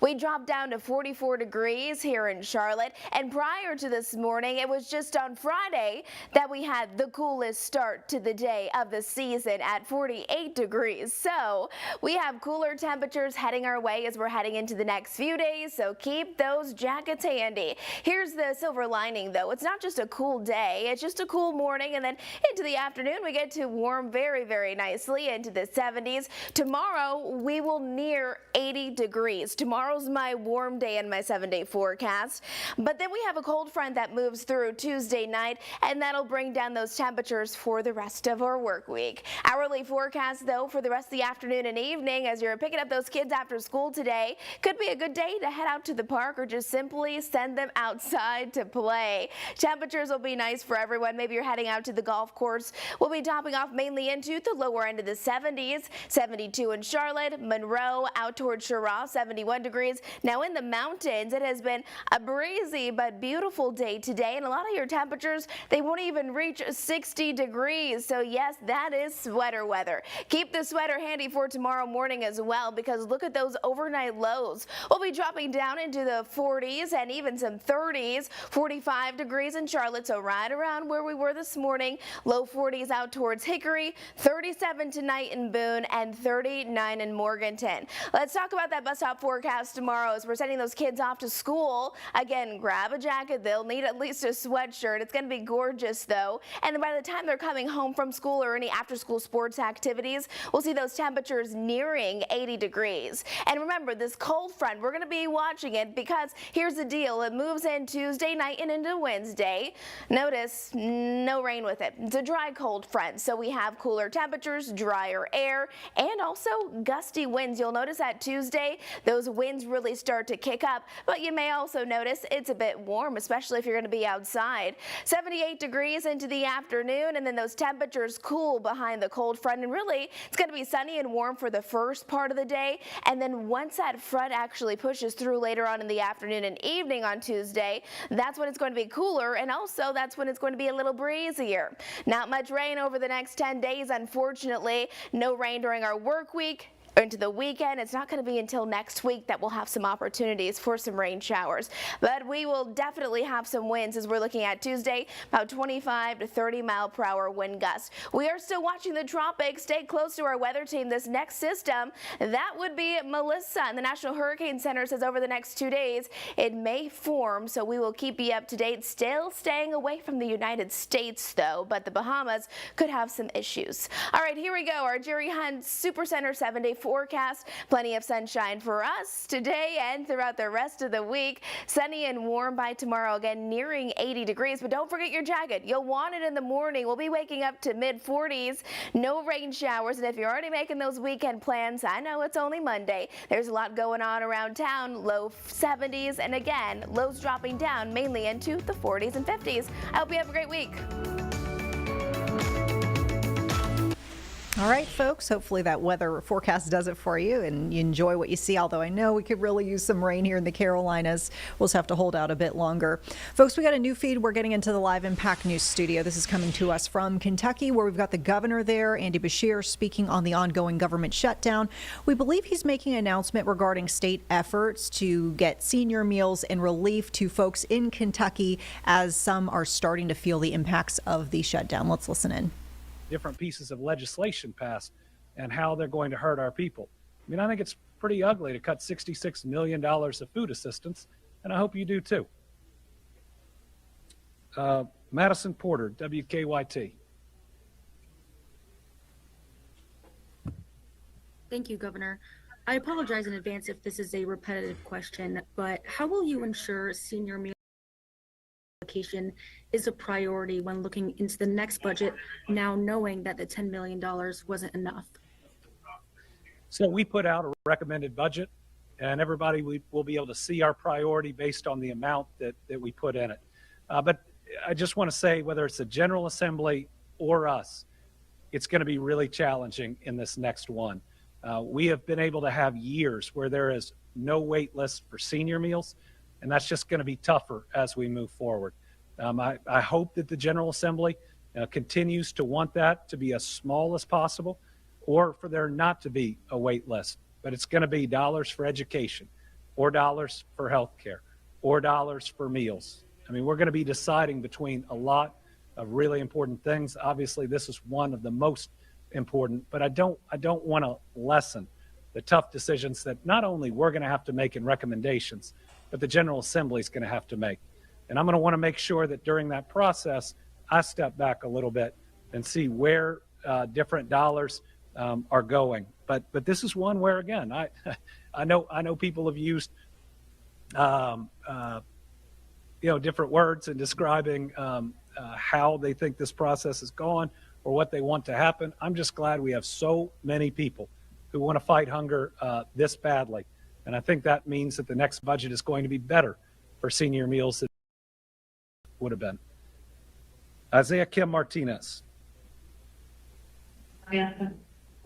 Thank you, Governor. I was just curious because I spoke with a center in Nelson County who have adjusted their hours, their drive-through hours already because of some of these shifts in some of the spending. With that $9 million added, can you give us an example of maybe some of those changes that we could see kind of be common? I mean, are we going to see a lot of those roll back in hours? Will that be normal? I believe this money will restore most of what the ad districts had hoped and needed. We think this is very close to that overall number, though the number of seniors needing help is growing. All right, so this isn't just a specific number that's out there. It's one that's growing over time, and that's one of the biggest challenges the ad districts have faced, and that's something that we through the Finance Cabinet need to get a better grip on. I believe that most of what they've cut back on can be restored unless they decide to take a different approach, knowing the challenges that are ahead. But I think most of what's cut back can be restored, maybe not all. But I think those seniors that were worried about not getting their meals are going to be able to get them at least through the end of this fiscal year. And then we'll see how challenging that $66 million SNAP cut, challenging some of the other things are that we face. And finally, Edward Marlowe from... And folks, we'll pivot back to Kentucky as we're able to. We've got a new feed, though, they're watching right now. It looks like the family representative for Caitlin Tracy is speaking right now. She is the woman who was found dead nearly a year ago inside a condo stairwell. And apparently the husband of her expected to be sentenced in a separate domestic abuse case in Michigan. But we're seeing largely this feed appears to be in the Chicago area. Let's listen in to hear the latest. She persisted in making sure that Adam Beckerink was held accountable and prosecuted for the crimes that he committed against her. Besides the case that Adam Beckerink was convicted of and sentenced for today, he was charged with another domestic violence and other crimes in August of 2024. Those cases were pending shortly before Caitlin died. And we know that Adam Beckerink's lawlessness continues even now. He was just arraigned in court today on another contempt of court charge, which occurred during the pendency of the case he was sentenced for. Today, Adam Beckerink was held to account for the domestic violence and felony of interfering with Caitlin's use of her cell phone in January of last year. Adam Beckerink today is a convicted felon. The conviction and sentence for his crimes against Caitlin provides some measure of justice for Caitlin and her family. Domestic violence is common and often hidden. It happens in the shadows. The brutality, bruises, anxiety, fear, and the terrible dynamics between the perpetrator and the victim can result in psychological and physical injury and death. At its core, domestic violence is about the control of the perpetrator over the victim. Repeated patterns of violence and mental abuse wear the victim down and make the victim increasingly dependent on her perpetrator, his or her perpetrator. And unfortunately, it becomes harder for the victim to leave. Like many, Caitlin could not. The Tracy family hopes that others will hear her story and reach out for help. People that are experiencing domestic violence or those that may reach out and help a hand to those they think might be experiencing domestic violence can call the National Hotline for Domestic Violence. The telephone number is 1-800-799-5555. SAFE, S-A-F-E. Thank you. Could you repeat that number one more time? Sure. 1-800-799-SAFE, S-A-F-E. Thank you. Thanks, Neil. And Monica Tracy would like you all to know, you probably know this already, but this is Domestic Violence Month. Prevention Month. Domestic Violence Prevention Month. Thank you, Gail. Thanks. Great job.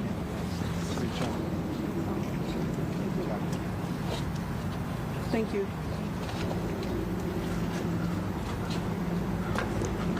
All right, so folks, we were just hearing from the Tracy family and a spokesperson for essentially the family of Caitlin Tracy. There's kind of a lot of layers to the story, but essentially what we can kind of take you through is last year, this woman named Caitlin Tracy died. She was found dead inside a condo stairwell where she had fallen down multiple flights of stairs, apparently. And there has not been any sort of ruling by the medical examiner's office over the manner of her death, meaning they haven't said whether this was a homicide, a suicide, or an accident. There have been no charges that have been filed in this death. However, her husband was actually arrested out of a Michigan domestic abuse case. So we are seeing them in Chicago. This is seemingly a separate case, and authorities said at the time that that arrest was not related to Tracy's death. But you heard basically this family talking about the importance of folks knowing the signs of domestic abuse and reaching out for help if they are experiencing abuse in a relationship. We'll try to get more information for you as we see either new feeds coming in or more developments being shared by our news partners in that Chicago area. But with that, we're in a good spot to take a quick break here. 2 minutes, we'll be back following a couple of headlines, including the ongoing government shutdown. We'll leave you with this live look for just a couple of moments of uptown Charlotte, and we'll see you on the other side of the break.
All right, welcome back everyone to Live Impact News. I'm Vanessa Rufus. I want to pivot now to a really interesting sit down that we had here on Live Impact within the last couple of days.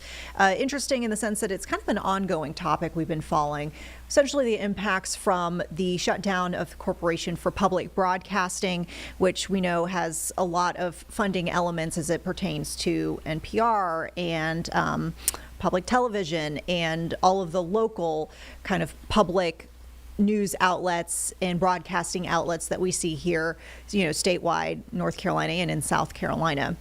Our next start event recently sat down with WFAE, and so this is the Charlotte's NPR source, if you will, and basically talking about how these cutbacks have impacted them. And we know that they've had to rethink a lot of the ways of how they do things and even where they're operating because of what they can afford. So with that, we want to turn you over to this sit down, and we'll jump in, of course, with anything big and breaking. All right, so we have a special guest here in studio. So I just want to set the scene for you guys. So back during the summer, if you remember, Congress finalized plans to pull back funding for public media. So when I say public media, I'm talking about NPR, PBS stations. And you're talking about millions, multi-billion dollars in funding. And it left a major funding gap for PBS stations, for NPR stations. We have the NPR affiliate right here in our backyard here in Charlotte, WFAE. And here on the program, we have Candace Johnson, Executive Director of Membership and Major Gifts. Candace, thank you for joining us. Thank you for having me. So good to be here. Yeah, we were just talking about the landscape of the business. It's just, it's different. It's very different.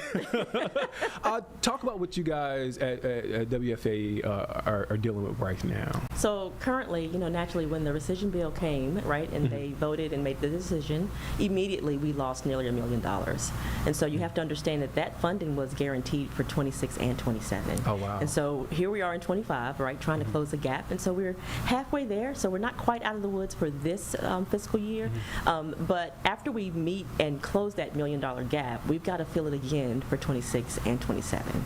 And so that gives you an idea of the bridge funding that we need to raise to be able to sustain operationally. So naturally, you've heard that we are exiting our uptown building. We had to do some layoffs. And so we've done all the things that we can possibly do to be able to close that gap. But now we are really reliant on what has always been the fact for WFAE, is that this has been led and supported by the community, by our listeners. And so we are fueled by this community.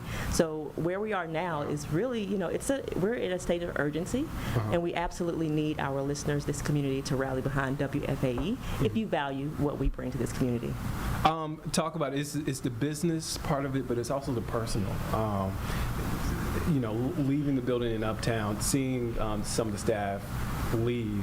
What has that done for you personally? Well, it's difficult, right, to say goodbye to people that you've worked with every single day and you've collaborated with, and so it's naturally it was a hard thing to do. But we also understand, as all organizations, we want to be able to make sure that we are able to do the mission and the work of WFAE. Right. And so while it was a hard decision, we knew we had to make the decision. And as people, we said our goodbyes, people understood, and so we've had great partnerships with everyone that has been a part of WFAE, but it was naturally something that we had to do. It wasn't something that we wanted to do, but we recognized the time that we're in, and there were things that we had to do. And you mentioned it earlier, the $1 million campaign that you guys are doing right now. Can you talk about that campaign? How can folks help out? Sure. So we are, immediately when we lost the funding, we went on the air to try to raise and start to close the gap. And so the community rallied, and they listened and heard the call, and that they really supported us in a way that was phenomenal. And so where we are now, we're about nearly there, and so we still have some work to do to be able to close that gap. Currently, right now, we're in our fall fund drive, and this is our first drive without federal funding. So this drive is really one that's memorable in a lot of different ways, because we'll have to really look and be able to recognize that the work that we're doing really is fueled by the listener. Unfortunately, there's a stat that we share on the air during the fund drive that the national average is about 1 in 10 people support and give who listen to your local NPR station, but here in Charlotte, we're about 1 in 15. So we want to be able to get to the average and then start to increase that average. But we absolutely need, if you've listened to WFAE for years, which a lot of people have and have not supported, but this is your time. This is now your opportunity to become a member, to be an active participant in how you are able to support what is provided to this community. For 45 years, we want to be here for 45 more. Oh, wow. And beyond that, y'all do great work. You said first campaign without federal funding, obviously. My heart sank when I heard that's scary. Very. And the funding that we did receive, it amplified the other funding that we got, right? So we were able to cover some things, but now that funding is gone, there's the need to cover everything, and there's so much more that goes into that funding and where it goes, and so why we're here today and how you can support us today is to be diligent, and to really be able to say, you know what, I stand for with WFAE. I listen every single day. What they provide to me and my household and how we make decisions is really important to us. And so now is the time to stand beside us, shoulder to shoulder, because that's what's going to take every single day, one gift at a time. Is how we get to close this gap, and we can only do it with the people who have supported us, with the people who are listening, and if we all come together and do that, we can absolutely continue to thrive and do the work that we want to do, because we're not going to vacillate or go away from our mission. We are very committed to what we're doing every single day, and so we want to be able to continue to give you that at a level of excellence that we've done. You talk about the community. What has, from I guess your vantage point, what has the community said? What are some of the stories? Oh, listen. What's interesting about listening to WFAE is every day you'll have a story that's like, oh my gosh, that's such a neat story, right? Yeah. And so you hear that, but you also hear comments like, I've been listening for like 10 years and I've never given. And some people don't even recognize that they've not given. You hear people say things like, this helped me make a better decision, or this information that I heard on WFAE today was, changed my mind about certain things, right? And so you get a wide variety of what people get out of what they hear every single day. Yeah. Naturally, you've got people who love their favorites, right? Morning Edition and Charlotte Talks is, naturally our city show that we offer every single day. Wait, Don't Tell Me, and All Things Considered. Everybody has their favorite, but they are absolutely leaning in to say, I can't imagine a day without WFAE. Yeah, I mean, it's what gets you through your day. Like if you know, like, man, I'm about to have a busy day. I got meetings, but I can look forward to this show. That gets people through the day. Absolutely. The news reports that come and air throughout the day, so that you can be aware of what's coming, not only nationally but locally. Yeah. And I think that's the part that's most important to this Charlotte region, is that you get the local stories, and that you really understand what's going on in your community. WFAE is a force multiplier. And so we're able to amplify the concerns of this community. And so those are the kind of partnerships that we want to be able to continue. Those are the kind of community conversations that we want to be able to continue to have. But we absolutely have to have the support of this community, because there's so much work to be done. And one more time, Candace, easiest way, I know folks are always looking for the most convenient way. The easiest way, convenient way for folks to pitch in and help out. Absolutely. You can go to WFAE.org. Oh, simple as that. It's very simple. That is it. Go to no, absolutely not. WFAE.org, and you can get it done. Oh man, Candace Johnson, Executive Director of Membership and Major Gifts at WFAE. Thank you for your time. Thank you so much for having us. I really appreciate it. All right, and folks, we're going to take a quick break here. On the other side, we will rejoin to touch more on this topic that we kind of touched on briefly earlier this hour, but that is the NC Strong update, which we heard from Governor Josh Stein. And there were some comments not just made on some of the specific topics that NC Strong is pertaining to, but also he did remark on the ongoing push by Republicans to do redistricting in the state. So more on that on the other side of this break. We'll see you in 2 minutes, folks.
Hi, everyone. Thanks so much for sticking with us here on Live Impact News. I'm Vanessa Rufus.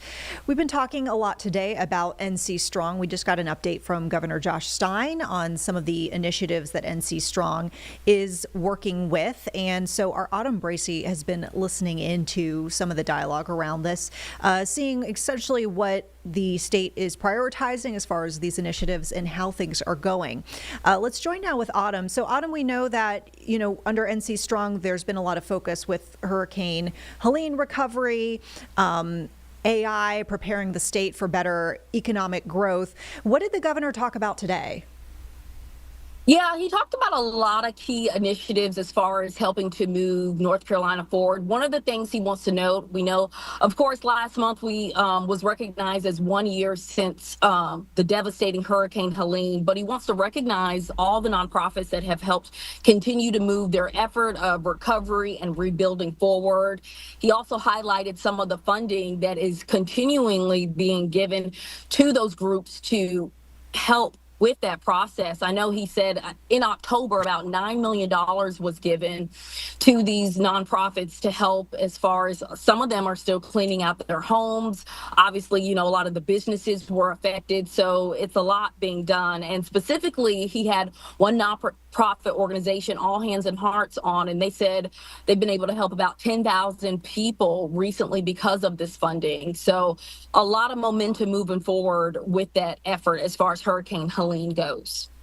Yeah, and we know that DMV was touched on. We always know that's a really hot topic for folks really all over the state, because we hear pretty consistently, no matter which community you're in, folks that have given us feedback saying, the lines are so long, it's an inefficient system, and we've heard state leaders, including the governor, say, hey, we know this, we're working on it. Did he address specifically, DMV efforts? Because a lot of folks want to know for sure.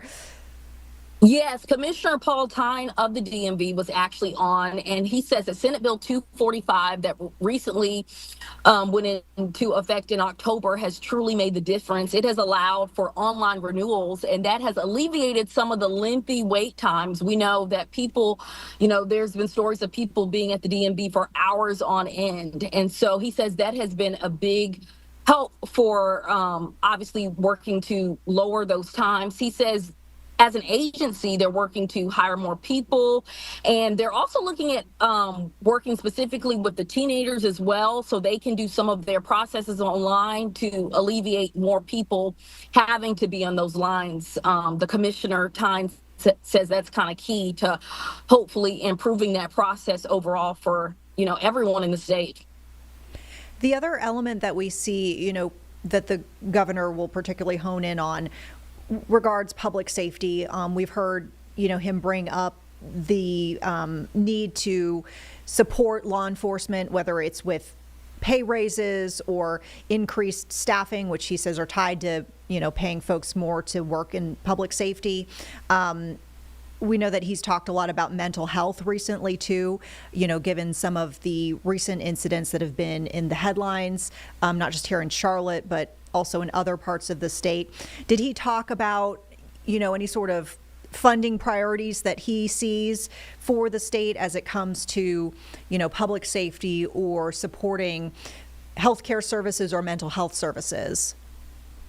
Well, right now, Vanessa, Governor Stein is really pushing lawmakers to take action on his $195 million public safety proposal. You referenced it earlier, but he says, those in law enforcement, we need to have the proper funding when it comes to retention, keeping them on the jobs, of course, pay raises, because it's a quite dangerous job. And so he's really pushing for more funding in general to go to those specific workers within the state. And also, he says fully funding Medicaid is key as well, especially when it comes to mental health. He says at the beginning of the month, there were so many cuts when it comes to Medicaid, but he's like, well, these cuts, this need, especially when it comes to mental health, it's still here in North Carolina. So, where is this funding going to come from? He's urging the General Assembly to come up with something to help support, such a big issue that's being felt not only here in North Carolina, but across the nation, really. Mental health, as you know, it's a key issue.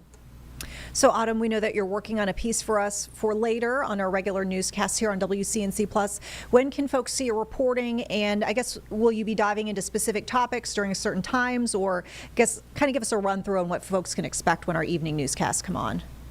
Sure. So my story is expected to air in our 6 o'clock newscast. And so I'll be going more in depth into like the changes that's affecting the DMV system, in addition to the government shutdown. Governor Stein's thoughts on that, and hopefully ways that we can work towards moving out of the government shutdown. So tune in.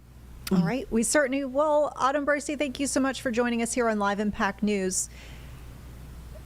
Thank you. All right, and we'll see your story at 6. And we'll remind folks, of course, we kind of alluded to this before. The other element of the governor's address today did pertain to the ongoing redistricting conversation that's been underway for the last several days at this point.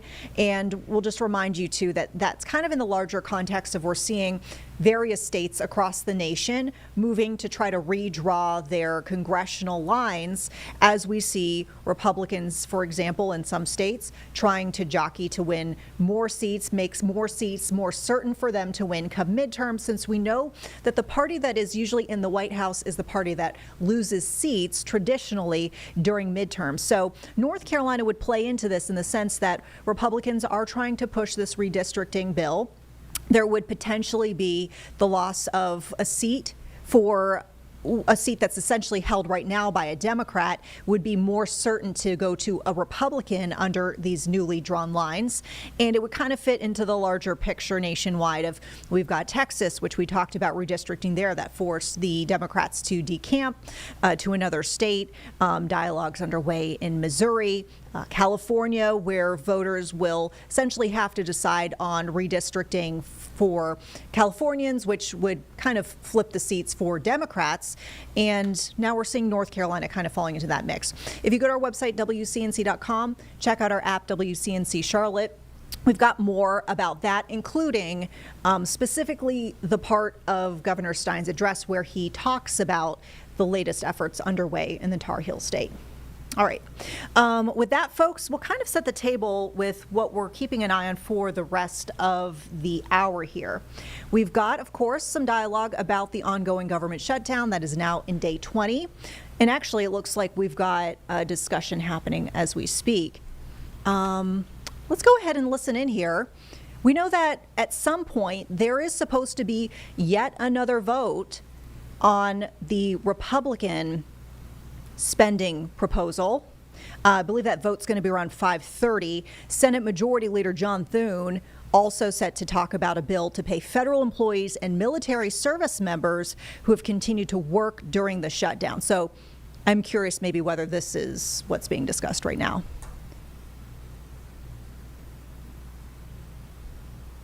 The situation doesn't get fixed because the clock is running. Now, Mr. President, before I leave the subject of health care, I do have to mention the irony that while Democrats claim they're defending Americans' health care, their shutdown has actually suspended valuable health care services for a lot of Americans. Medicare and rural patients are currently dealing with the elimination of telehealth services thanks to the government shutdown. Telehealth, of course, increases the accessibility of care and lets those who live far from medical treatment or who otherwise struggle to travel to conduct prescription refill appointments or other visits from the comfort of their home. But that assistance is currently being denied to them thanks to the Democrat shutdown. But I'm not sure why I'm talking about shutdown costs. Democrats have made it very clear that they don't care about the costs of the shutdown to anyone. Democrats used to care, of course, or so they claimed. In fact, I could fill a book with Democrat quotes on how shutdowns harm hardworking Americans. But over the past 3 weeks, it's become clear that Democrats' previous concerns had more to do with politics than with principle. Democrats were against shutdowns when it served their purposes, and now that it serves their purposes, or so they think, to keep the government closed, they're all for shutdowns, no matter how many Americans have to suffer in the process. Well, Mr. President, I've talked about health care today, And Democrats would definitely like Americans to think that that's what this shutdown is about. But of course, the biggest driver of the shutdown is not health care or any other issue. It's the Democrats' far left base. Left-wing activists demanded a showdown with President Trump, and Democrats fell in line. That's why you see the Democrat leader, who actually voted to fund the government in the spring, leading the shutdown brigade this time around. Far-left groups were rallying this weekend, and the Democrat leader and other Democrat senators were out paying homage. And if these same left-wing groups have their way, Democrats will be keeping up the shutdown for a long time to come. All right, folks, once again, that was Senate Majority Leader John Thune, who was addressing the ongoing government shutdown as the Senate has just reconvened at the top of the hour. So they've been underway for about the last 13 minutes or so. There is a procedural vote set for the House at 5:30, which we've mentioned. This will potentially be a measure here to fund the government if it passes, but we know that the dynamics haven't changed too much as far as where Republicans and Democrats stand. 3 Democrats have consistently voted in favor of this spending measure, but Republicans, don't forget, they are saying they need 5 more to cross the aisle, essentially. So we're not really seeing whether that's going to be the case. We'll watch the vote, though, at 5:30 as it happens. We mentioned kind of in our title there at the bottom of the screen, we're awaiting officials in Atlanta to give us an update on some sort of incident that has happened at the airport there, Hartsfield-Jackson International Airport. And we've kind of been getting the cue that they might be just a few minutes away from coming to the podium to sharing what that is. We don't really know the nature of this incident at all, but we'll all find out together as soon as officials take to that podium. Good time to take a break, folks. We'll be back in 2 minutes, hopefully with an update from Atlanta. If not, we do, of course, have more to talk about with the ongoing government shutdown and also that AWS outage, which no doubt affected you in some form or fashion today. We certainly can attest to that here at Live Impact. And really, there's so many different fingers of this outage and how the impacts are going. So we'll chat about that as well a little bit later this hour. Thanks for sticking with us. I'm Vanessa Rufus. Back in 2.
Live Impact News here, back to live images from Atlanta, Georgia, as we're awaiting an update on an unspecified incident that happened at the airport there.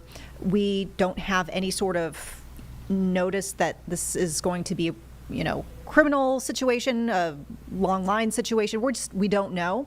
Atlanta police have not shared that information. All that we know is they will be taking to the podium probably in the next couple of minutes or so to talk about whatever happened there at Hartsfield-Jackson Atlanta International Airport. And apparently the one nugget that we have here, they expect this incident to have national significance. So that's what we can share with you. So this is seemingly a big deal. We just have no idea what it might pertain to. The other nugget, and this probably won't surprise you since we mentioned the whole point about national significance as it relates to this incident, the FBI is reportedly here at this briefing as well. So as soon as we get officials at that podium, we'll pivot over to that here on Live Impact. In the meantime, we've been talking about NC Strong. Of course, we just spoke with Autumn Bracey a few moments ago here about some of the state initiatives and ways that we see the state trying to tackle certain issues that North Carolinians are facing. We have a bit more from that press briefing to share with you right now. So here's Governor Josh Stein taking reporter questions. And of course, we'll hop back in with the Atlanta shot just as soon as we see folks.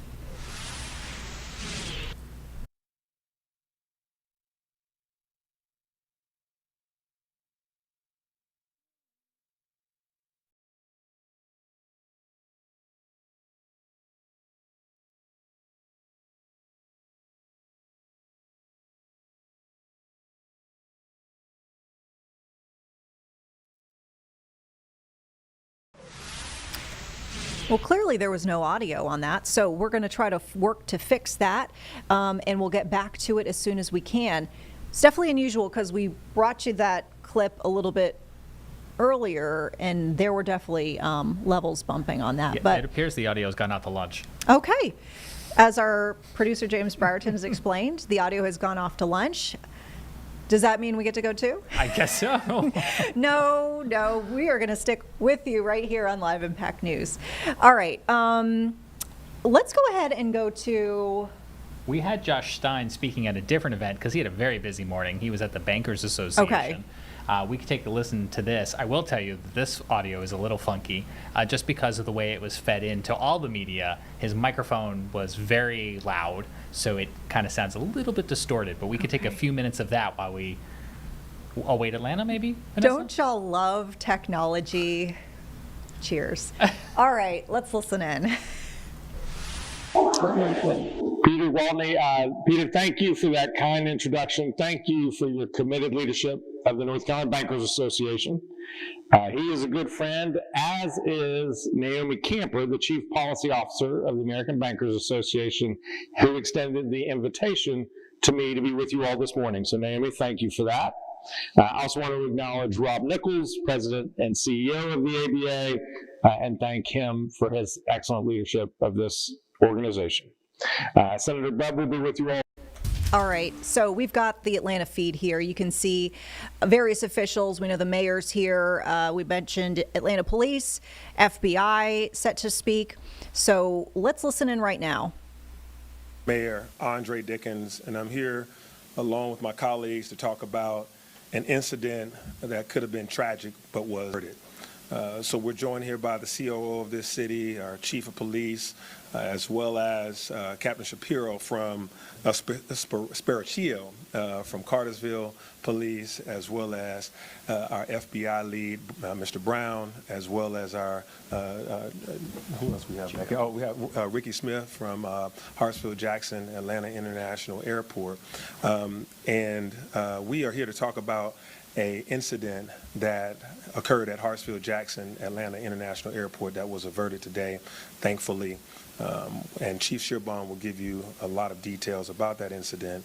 But in particular, 27 or more lives could have been lost today because an individual came into Hartsfield-Jackson and after being reported coming out of Cartersville, Georgia, that had mental challenges. This individual, thankfully, his family went to the Cartersville police and shared with them what was going on, and they alerted APD, and APD and the airport were aware, and this crisis was averted. But this individual did have a semi-automatic weapon and this individual was mentally challenged. And when you have those combinations together, it can turn out to be deadly.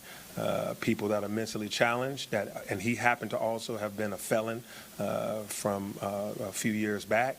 So he's a felon with a semi-automatic weapon, and he's got mental challenges, and he's approaching the world's busiest and most efficient airport. This crisis, we're thankful to God and to good information and good intel and good people for this crisis being averted. Just a few weeks ago, we dealt with the CDC shooting that occurred in this city, where another individual coming out of Kennesaw had a mental challenge and a high-powered weapon and ended up killing a DeKalb County police officer and striking the CDC, as well as striking fear into the communities around. We also had an individual just last year in Midtown that was also seeking mental help with his parents, but ended up causing loss of life in that regard as well. We also had a Four Seasons hotel and residence, an individual with high-powered weapons and a mental health diagnosis. So what you're seeing is we are experiencing across the nation and even in this great city where guns and mental health challenges going together can propose a deadly scenario. But we're thankful that in this situation today, this crisis was averted. And so now I will turn it over to our police chief, Darren Shearbaum, to be able to give you more details about all of the aspects of this situation. Chief. Thank you, Mr. Mayor. Good afternoon, everyone. Appreciate you all being here.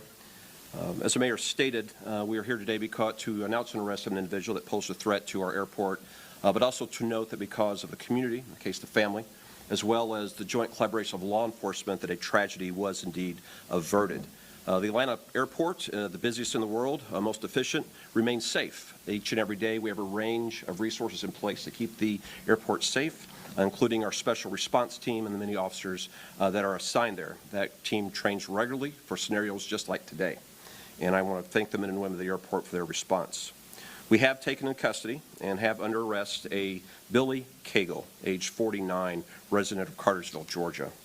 At approximately 9:40 this morning, the Atlanta Police Department was alerted by the Cartersville Police Department of a potential threat at the airport. Cartersville Police Department was alerted by the family of Mr. Cagle that he was streaming on social media, that he was headed to the airport, in their words, to shoot it up.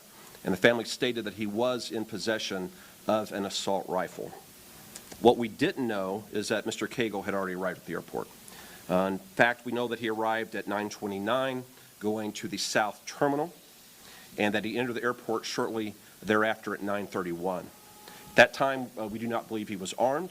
He entered the South Domestic Terminal, and from video we will show you he seemed to be very interested in the TSA check-in area, which you can see was heavily crowded with travelers. At approximately 9:54, officers of this department, armed with a photograph of Mr. Cagle and being provided up-to-date information from their sergeant as she spoke to the Cartersville Police Department and a family member, was able to locate Mr. Cagle and take him into custody. He had arrived at the airport in a Chevy flatbed pickup that was part of the lookout provided to us by Cartersville PD. That vehicle was parked immediately outside. When we went to that vehicle, we found inside a Springfield AR-15 assault rifle, a 5.56 St. Victor model with 27 rounds of ammunition. We did have a tragedy averted today. I, just a short while ago, spoke to two officers of this department and thanked them, because if it were not for Officer Gibson and Officer Banks, and if it were not for their Sergeant Jones that was providing them, I do believe that Mr. Cagle was headed back to his truck to retrieve it, and I do believe he was likely to use that weapon inside the crowded terminal that he had just seen. We are working closely with the District Attorney of Clayton County, District Attorney Mosley, and we have charged Mr. Cagle with a count of terroristic threats, criminal attempt to commit aggravated assaults, possession of a firearm in the commission of a felony, and possession of a firearm by a convicted felon. We're here today briefing you on a success and not a tragedy, because a family saw something and said something. A family knew they had a family member in crisis, they knew they had access to firearms, and they were on social media. This is something we've seen across the country time and time again. Social media postings, people with an awareness, individuals with access to a firearm. But today, the family said something. The local police in Cartersville quickly notified the Atlanta Police Department. And the Atlanta Police Department, using its resources at the airport, took the individual into custody. So today is how it should work. Community, law enforcement, dedicated men and women wearing the uniform and trained to respond when their community needs them. So thank you, Mr. Mayor, for making sure we have the resources to keep our airport safe and keep our city safe. And thank you to the men and women of the Atlanta Police Department, particularly our airport section, for what you did today. And now I'm going to turn the podium over to our representative from Cartersville, Captain Sparcio, for comments from him. Thank you. Good morning. So this morning, just after 9:30, we were alerted by family members that Mr. Cagle was en route to somewhere in the Atlanta area. They weren't sure. Ultimately, we found out it was the Atlanta airport, and that he had the intention to inflict harm to as many people as he could. We were able to get in touch with the Atlanta Police Department. Our investigators were able to quickly determine what kind of vehicle he was in, get very recent pictures of that vehicle, and get all those over to the Atlanta Police Department in a timely manner, and ultimately get this, what could have been a crisis, averted. And it's because of the hard work, dedication of the excellent investigators we have, the patrol officers that initially took the report, that they were able to take care of that. We are familiar with Mr. Cagle. He's got a criminal history in Cartersville, but again, no one would ever see anything like this. See something, say something really did work. Thank you so much, Captain. Thank you to Cartersville Police Department for your excellent cooperation and coordination and timely, quickness in telling us about this particular individual and the harm that he wanted to inflict. Thank you, Chief Schierbaum, and your team here at APD to receive that call, to have great relationships across the region, to be able to continue to stay in great contact with individuals and organizations and other police departments across this region so that they would collaborate with us. Thank you all for this. Those in the community, the family, thank you for sharing. See something, say something did work. And so we are standing here talking about a tragedy averted versus us standing here telling you about 27 plus lives that were lost or injured at the world's busiest airport. So I will now take. I think there's some video we're going to show at this particular time. Oh, got it. May be a benefit for the Media, if you can direct your camera. All right, folks, our team will continue to monitor this briefing in the background, including some of that video that we just heard officials say that they plan to roll for us in just a few moments. But essentially, you heard kind of a sigh of relief from officials as they say everything went right with see something, say something. They ended up arresting a 49-year-old man from Cartersville, Georgia. They say that he was streaming on social media his intent to go to the airport and shoot it up, in his words. And essentially, his family told Cartersville police, which told Atlanta police, who were able to essentially intercept him before any sort of issues were actually able to happen at the airport. So once again, more of that to come here on Live Impact. Meantime, we got to talk about a big technological impact that lots of folks are feeling around the world today. And essentially, if you had issues accessing, I don't know, I would say pretty much anything, and it was a problem for you, chances are it was tied to this. We're talking about the Amazon Web Services outage, and we were hearing how it was impacting local school districts here in the Carolinas, folks who were trying to access any sort of online portals. We even here at Live Impact had some issues streaming our show to certain folks within our community and beyond. We believe we've resolved that, since I know I'm hearing from many of you at home that you're actually able to stream us now on WCNC+. But here to talk more about this, we have Michael Yoshida. So tell us a bit more about the widespread impacts of this crash. How are so many things in our lives impacted by this one service? Hey, good afternoon, Vanessa. You mentioned it's been quite the day for many of us who use and rely on the internet or things connected to the internet. More than 1,000 website services affected by this outage, impacting millions of users across the globe. So we're talking about Amazon Web Services, AWS, and essentially this is the internet-based service, cloud service that hosts many of the world's most used online services, helping connect businesses to people, to their customers using apps and online platforms, many of which were having issues. You laid out some of the ones in your area that were having issues earlier today. So how this works is AWS, it essentially sits in the middle of everything. Many of these companies, they've offloaded their web services, their cloud-based services to Amazon, essentially allowing them to build the infrastructure and then they just rent it from Amazon. So makes it more affordable for them. But then when we have days like today where there's an issue, you have many companies being impacted.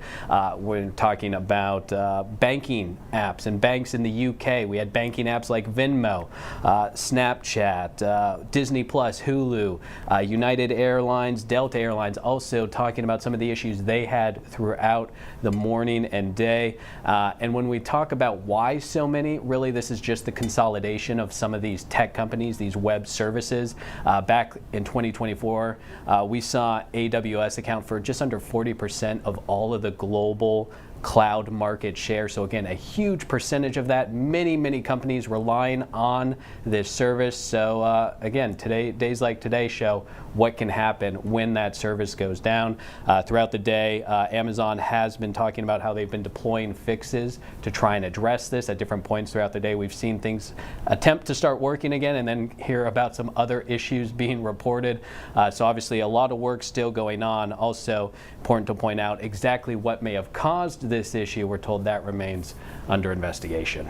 Yeah, but no doubt, I mean, as you kind of alluded to, all the different businesses that use this, I mean, the impact could be hundreds of billions of dollars worth of lost productivity and ability to do business. Yeah. I mean, this isn't the first time, too, that we've had a global internet services outage. Tell us about the last time we saw something and what that did. Yeah, I mean, we just have to look back to 2024, the CrowdStrike issue that impacted so many businesses across the United States. That one impacting flights. We saw many flight cancellations. People might have had to deal with those headaches. We also saw hospital disruptions because of their reliance on some of that software, the impact to appointments and to businesses. And you talk about that financial impact from that CrowdStrike issue back in 2024. Those we spoke with talking about how that cost Fortune 500 companies more than $5 billion in direct losses. Already we're starting to get some estimates. You mentioned about this latest instance, this one involving AWS, potentially being in the hundreds of billions of dollars when you talk about that lost productivity, people not being able to make purchases through certain apps, other issues. So again, huge headaches obviously in our day-to-day lives, but also huge business and financial impacts as a result of something as seemingly so simple as the internet. We use it all the time, but once it goes down, it can have wide-reaching effects and impacts. Yeah, and sometimes when we lose certain services, that's when we start to learn a bit more about them and just how, much of a prevalence they have in our lives. Thank you so much, Michael. We appreciate your time. Thank you. All right, and folks, we're going to take a quick break. We'll be back in 2 minutes. As we mentioned, we are following that breaking news out of Atlanta, Georgia, where officials there say that they have intercepted a person who intended to shoot up the Atlanta airport and ended up finding an AR-15 inside this person's vehicle. So with that, we've got our break here. We'll be back with an update with officials. They're continuing to speak. And also, we've been recording some of the video, the surveillance video that they've been mentioning, showing this person being arrested. So stick with us here.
Welcome back, everyone, to Live Impact News. As we mentioned before we took our break, we do want to head back to Atlanta, Georgia, where officials are still giving an update on this interception of an individual they say had plans to shoot up Hartsfield-Jackson International Airport. For some transparency, they are still speaking live. We've rolled back in this update just a little bit because we had to dip out to talk about the AWS outage. So we just want to make sure that you're not missing any key points of information. So let's pick up where we left off, officials, as they were giving us an update. We were alerted by family members that Mr. Cagle was en route to somewhere in the Atlanta area. They weren't sure. Ultimately, we found out it was the Atlanta airport, and that he had the intention to inflict harm to as many people as he could. We were able to get in touch with the Atlanta Police Department. Our investigators were able to quickly determine what kind of vehicle he was in, get very recent pictures of that vehicle, and get all those over to the Atlanta Police Department in a timely manner, and ultimately get this, what could have been a crisis, averted. And it's because of the hard work, dedication of the excellent investigators we have, the patrol officers that initially took the report, that they were able to take care of that. We are familiar with Mr. Cagle. He's got a criminal history in Cartersville, but again, no one would ever see anything like this. See something, say something really did work. Thank you so much, Captain. Thank you to Cartersville Police Department for your excellent cooperation and coordination and timely, quickness in telling us about this particular individual and the harm that he wanted to inflict. Thank you, Chief Schierbaum, and your team here at APD to receive that call, to have great relationships across the region, to be able to continue to stay in great contact with individuals and organizations and other police departments across this region so that they would collaborate with us. Thank you for this. Those in the community, the family, thank you for sharing. See something, say something did work. And so we are standing here talking about a tragedy averted versus us standing here telling you about 27 plus lives that were lost or injured at the world's busiest airport. So I will now take. I think there's some video we're going to show at this particular time. Oh, got it. May be a benefit for them. Media, if you can direct your cameras to the screen. We have a video, and Chief, if you can just come up and kind of take a look at the video and just walk us through it. Certainly. Again, this comes from the investment that we placed at Atlanta Hartsfield-Jackson International Airport. You see the individual arriving. He's parked his vehicle that was given to us by Cartersville PD, the Chevy flatbed pickup truck. They also had a dog in the vehicle with him. This is occurring at approximately 9:29, and then he will enter the airport itself proper at 9:31.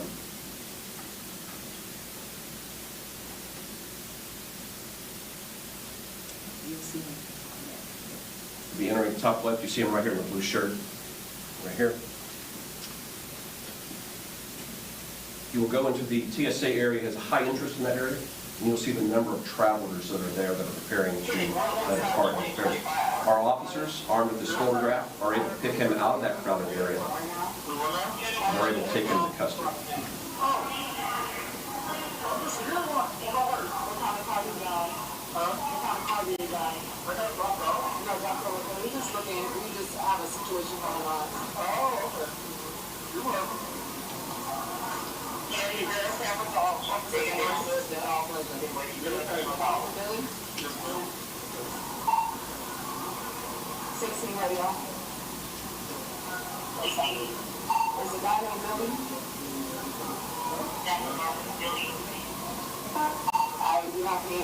Mr. Cagle's vehicle was just outside these doors. He was clearly moving from the area that he was scouted and was moving back toward that area.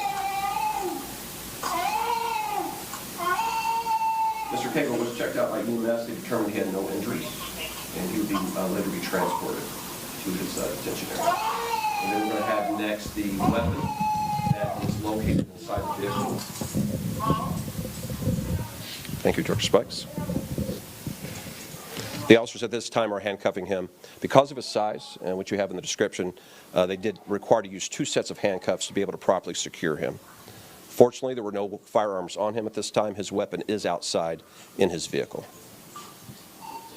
Chief, what's his size? He's about 6'3". 6'3". 320 pounds. 320 pounds, 6'3". And again, this is Officer Banks and Officer Gibson there. This is the vehicle, matched the description perfectly given by Cartersville PD. He had pulled up right to the south, a domestic terminal, parked here, would go down and go into another door. And then you'll see the officers approaching it, and then they'll recover the firearm, the semi-automatic assault rifle that he had with him. There were 27 rounds that could have been fired from this weapon inside the airport. And this is exactly why we're here today, to encourage citizens to do their part so they ever become aware, and again acknowledge the family, acknowledge our partners at Cartersville Police Department for their work. Thank you, Captain. Mayor, at this time we are ready for questions. All right, at this time we are now ready for questions. Well, what we will do, we will start over here. We'll start with Taisha, and we will move to my left. Taisha. So this question may be for Chief Shearbell, I'm not sure, but had he just went into the airport with the gun initially, how difficult would it have been to stop him if he didn't do that, look like a dry run, maybe to see where he was going to go? I don't want to go into the full capabilities that we have at the airport. We prepare for this very scenario. We tabletop for it.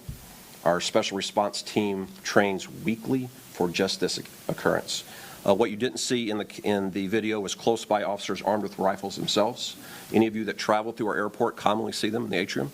That's why they're there. You see officers with sidearms that are ready, prepared to move out. So should that scenario ever arise, as it has elsewhere in the city, we're going to be ready for it through training, for proper equipment and capability. We just pray that we're never called upon to do that. This is what a proper response by citizens and by law enforcement should look like. Chief, do you know how he got the weapon? Was it a weapon that he purchased legally? The investigation has been ongoing since this morning about 10 o'clock, and so we're still working through that. We are joined today by the Federal Bureau of Investigation, so our federal authorities will be assisting us in determining how we obtained the firearm, which he was not able to legally possess. And that's one of the charges he's been charged with. Veronica? Yes. So the family alerted you to what Mr. Cagle possibly had in mind. Did they say why he wanted to do this, some sort of motive? And also, how much ammunition did he have in addition to what was in the weapon? Right, the investigation will determine if there was a motive. Right now, we've recovered 27 rounds. He had the capability to fire through that weapon.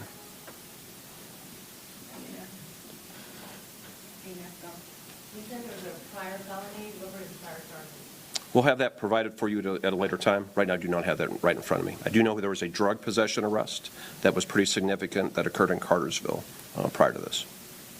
CBS or ABC? Yes, we under head here with CBS News Atlanta. What mental health challenges was he suffering from? I'm not going to provide that information. I will say this, mental health care is vital to a good society and preventing violent crime, and that the family was aware that there was a need there, reach out. We hope the courts will take all that in consideration as they move forward, and I do not want to share that. I think a family was brave to step forward, and I want to commend the bravery of the family for what they've done today. So in the video that we saw, the guy goes around the Delta area of the South Terminal. Did he actually go towards the TSA area in there? And I guess. Yes, sir. We have other video of him being in that space. Has the suspect spoken with investigators, and if so, what is he saying? The investigation is still ongoing. I cannot release any information that he may have given to our investigators. All right, we'll start back over. We'll start with you and work our way back down. Another question? Of course, you guys mentioned about the response time. How fast were it? We saw the officer with the phone, the picture of the guy. How fast were you guys able to identify him and see him in the airport? Certainly, the timeline is we received the call at 9:40, and we had him in custody at 9:54. And as you can see, that was a very crowded area. And the officers, you can see in their hands, had the photograph. They were scouring the area. This is just one of two officers. We had officers all out the airport looking. And so I do want to commend them and just thank those officers for doing what Atlanta expected them to do on this Monday morning. CBS Atlanta. Another question. Any other question?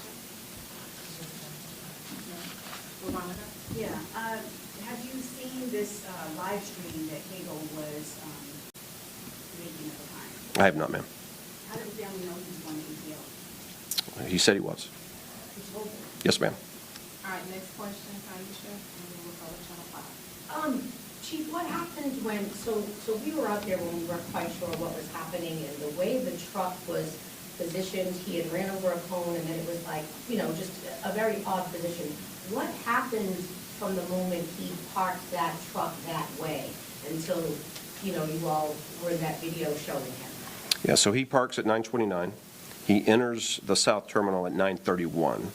And then he is walking around the area. He goes to the TSA checkpoint area. He is scanning that area, and he's walking back to the truck, we believe, when the officers encounter him. And then that occurs at 9:54. Because I just know how on it officers are when you park right there, so I was just wondering, like, did anybody see him park his truck right there? Like, because it seems like there were 2 minutes where he was able to get lost. Right. Our priority was to find the person, ma'am, and that's what we did. Cody, did you have a question? All right, Bob. Well, I know the airport this morning, especially in that TSA, they don't last for long, with the government shutdown. We're getting into holiday travel, there's going to be long lines at the TSA checkpoints. What do you want people to know in these situations to know that as they might have be in these backups, that they are safe? Well, we protect the world's busiest but most efficient airport each and every day through many holidays, sporting events. We ensure the airport has the proper staffing. The mayor gives us the tools to make sure our police department has the equipment they need for a wide range of emergencies. So what we've done in the past, we're going to continue to do. We'll always strive for improvement where we need to. We can scale up the resources at the Atlanta Police Department as necessary. But the key to success, as it was today, is to see something, say something. While we have a number of police officers on this police department, what is out there at a great capacity is law-abiding citizens, citizens that care, and citizens that want to be in a safe place. And if those citizens speak up, whether it's a family member, a friend, a neighbor, and say something is not right here, this is how we save lives as a society. Today is how it is supposed to work. I think I misheard you, but just to confirm, was there a dog also involved? There was a dog in that truck. We have got that. Animal has been turned back over to the family and is in good care, was not harmed at any point today. Was that family members there with him? He traveled there alone. Yes, sir, he traveled there alone. There wasn't a daughter or family member? No, we were communicating via phone. All right, thank you, everyone. If you need updated Yes, ma'am. information, it will be posted on the Atlanta Police Department's website. Just visit the news section. Everything that you saw here is already up and posted. Please make reference to our website because all of the details are there, as well as the link to this press conference. Thank you all, and please make sure you direct those questions to APD. Thank you. Thank you. Officials in Atlanta once again giving an update on what they kind of characterized as a crisis averted and the see something, say something mantra essentially going right, as they say that they were able to intercept somebody, a man named Billy Cagle from Cartersville, Georgia, who had made threats, basically had streamed himself on social media, officials saying that he intended to go to the Hartsfield-Jackson International Airport and shoot it up. And they were able to intercept him. We mentioned they say they found an AR-15 with 27 rounds inside his vehicle, and that he actually went inside the airport at one point without that firearm, left it in his vehicle, but essentially more or less was kind of scouting out the inside of that airport. You can actually see some of the earlier surveillance video that was shared during that briefing today showing that gentleman walking around. And eventually we did see his arrest, as you're about to see with this video. We'll have much more on this throughout the evening here on WCNC Plus, especially as we turn over to our evening newscast in just several minutes. We're also going to be checking in here on Live Impact, probably with some stocks, as we're seeing quite a bump today, and we are getting close to closing bell. But first, folks, we'll take a quick break, but there's a little sneak peek. Dow poised to end the day up potentially 560 points or so. We'll be right back.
Hi, everyone. Thanks for sticking with us here on Live Impact News. I'm Vanessa Rufus. We are pivoting now to an earlier briefing we saw with Homeland Security Secretary Kristi Noem, who paid a visit to Florida within the last couple of hours, specifically talking about Bradenton, Sarasota area, so that's that kind of southwest Florida area, and some ICE operations, which she was praising the work of local officials working hand in hand with federal officials. So let's listen in to that briefing. Good morning.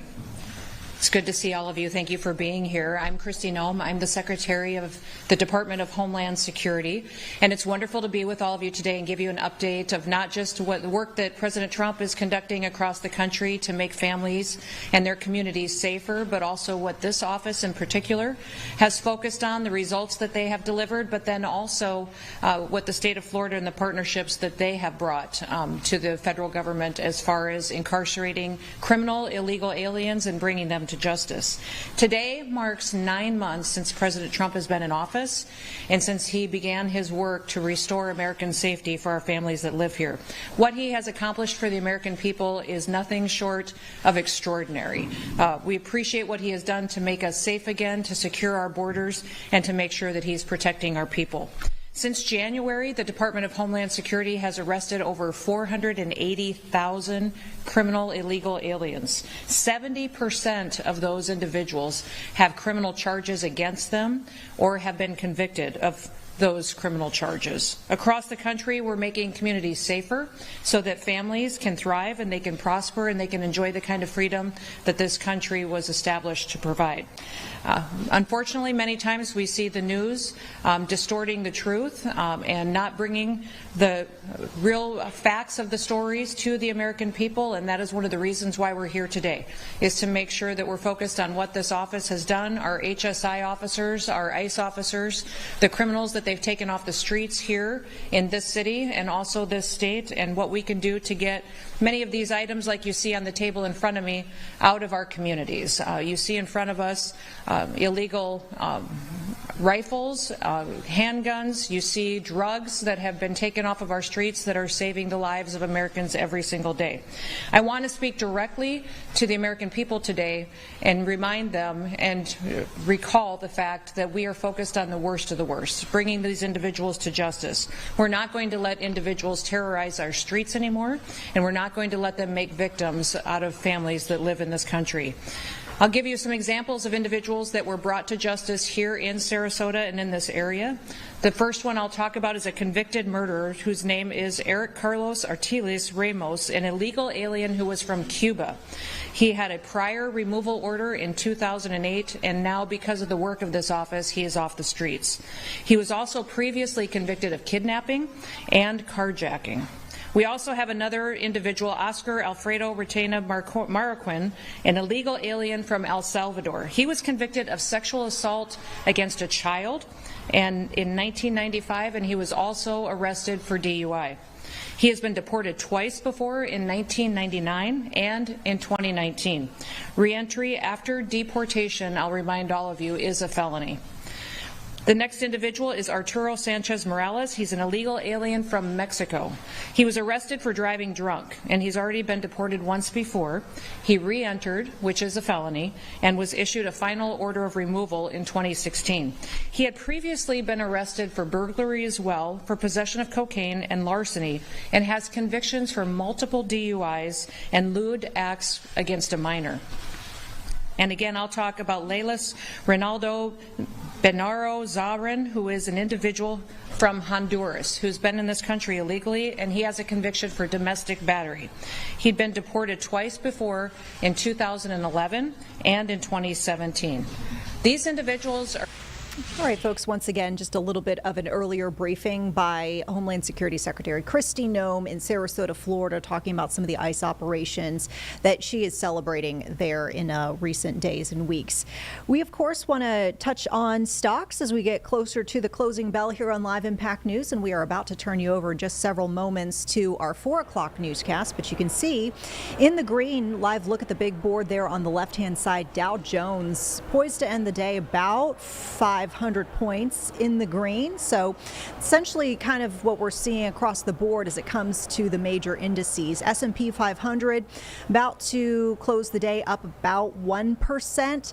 NASDAQ up about 1.4% as we speak. And there you can see on the right-hand side, folks are getting ready to ring that closing bell. Well, essentially what we're seeing at play here with the markets on the increase on the day. Apple kind of leading the way here, rising about 4%. It got an upgrade from hold to buy from Loop Capital. Apparently there is improving demand for the company's iPhone.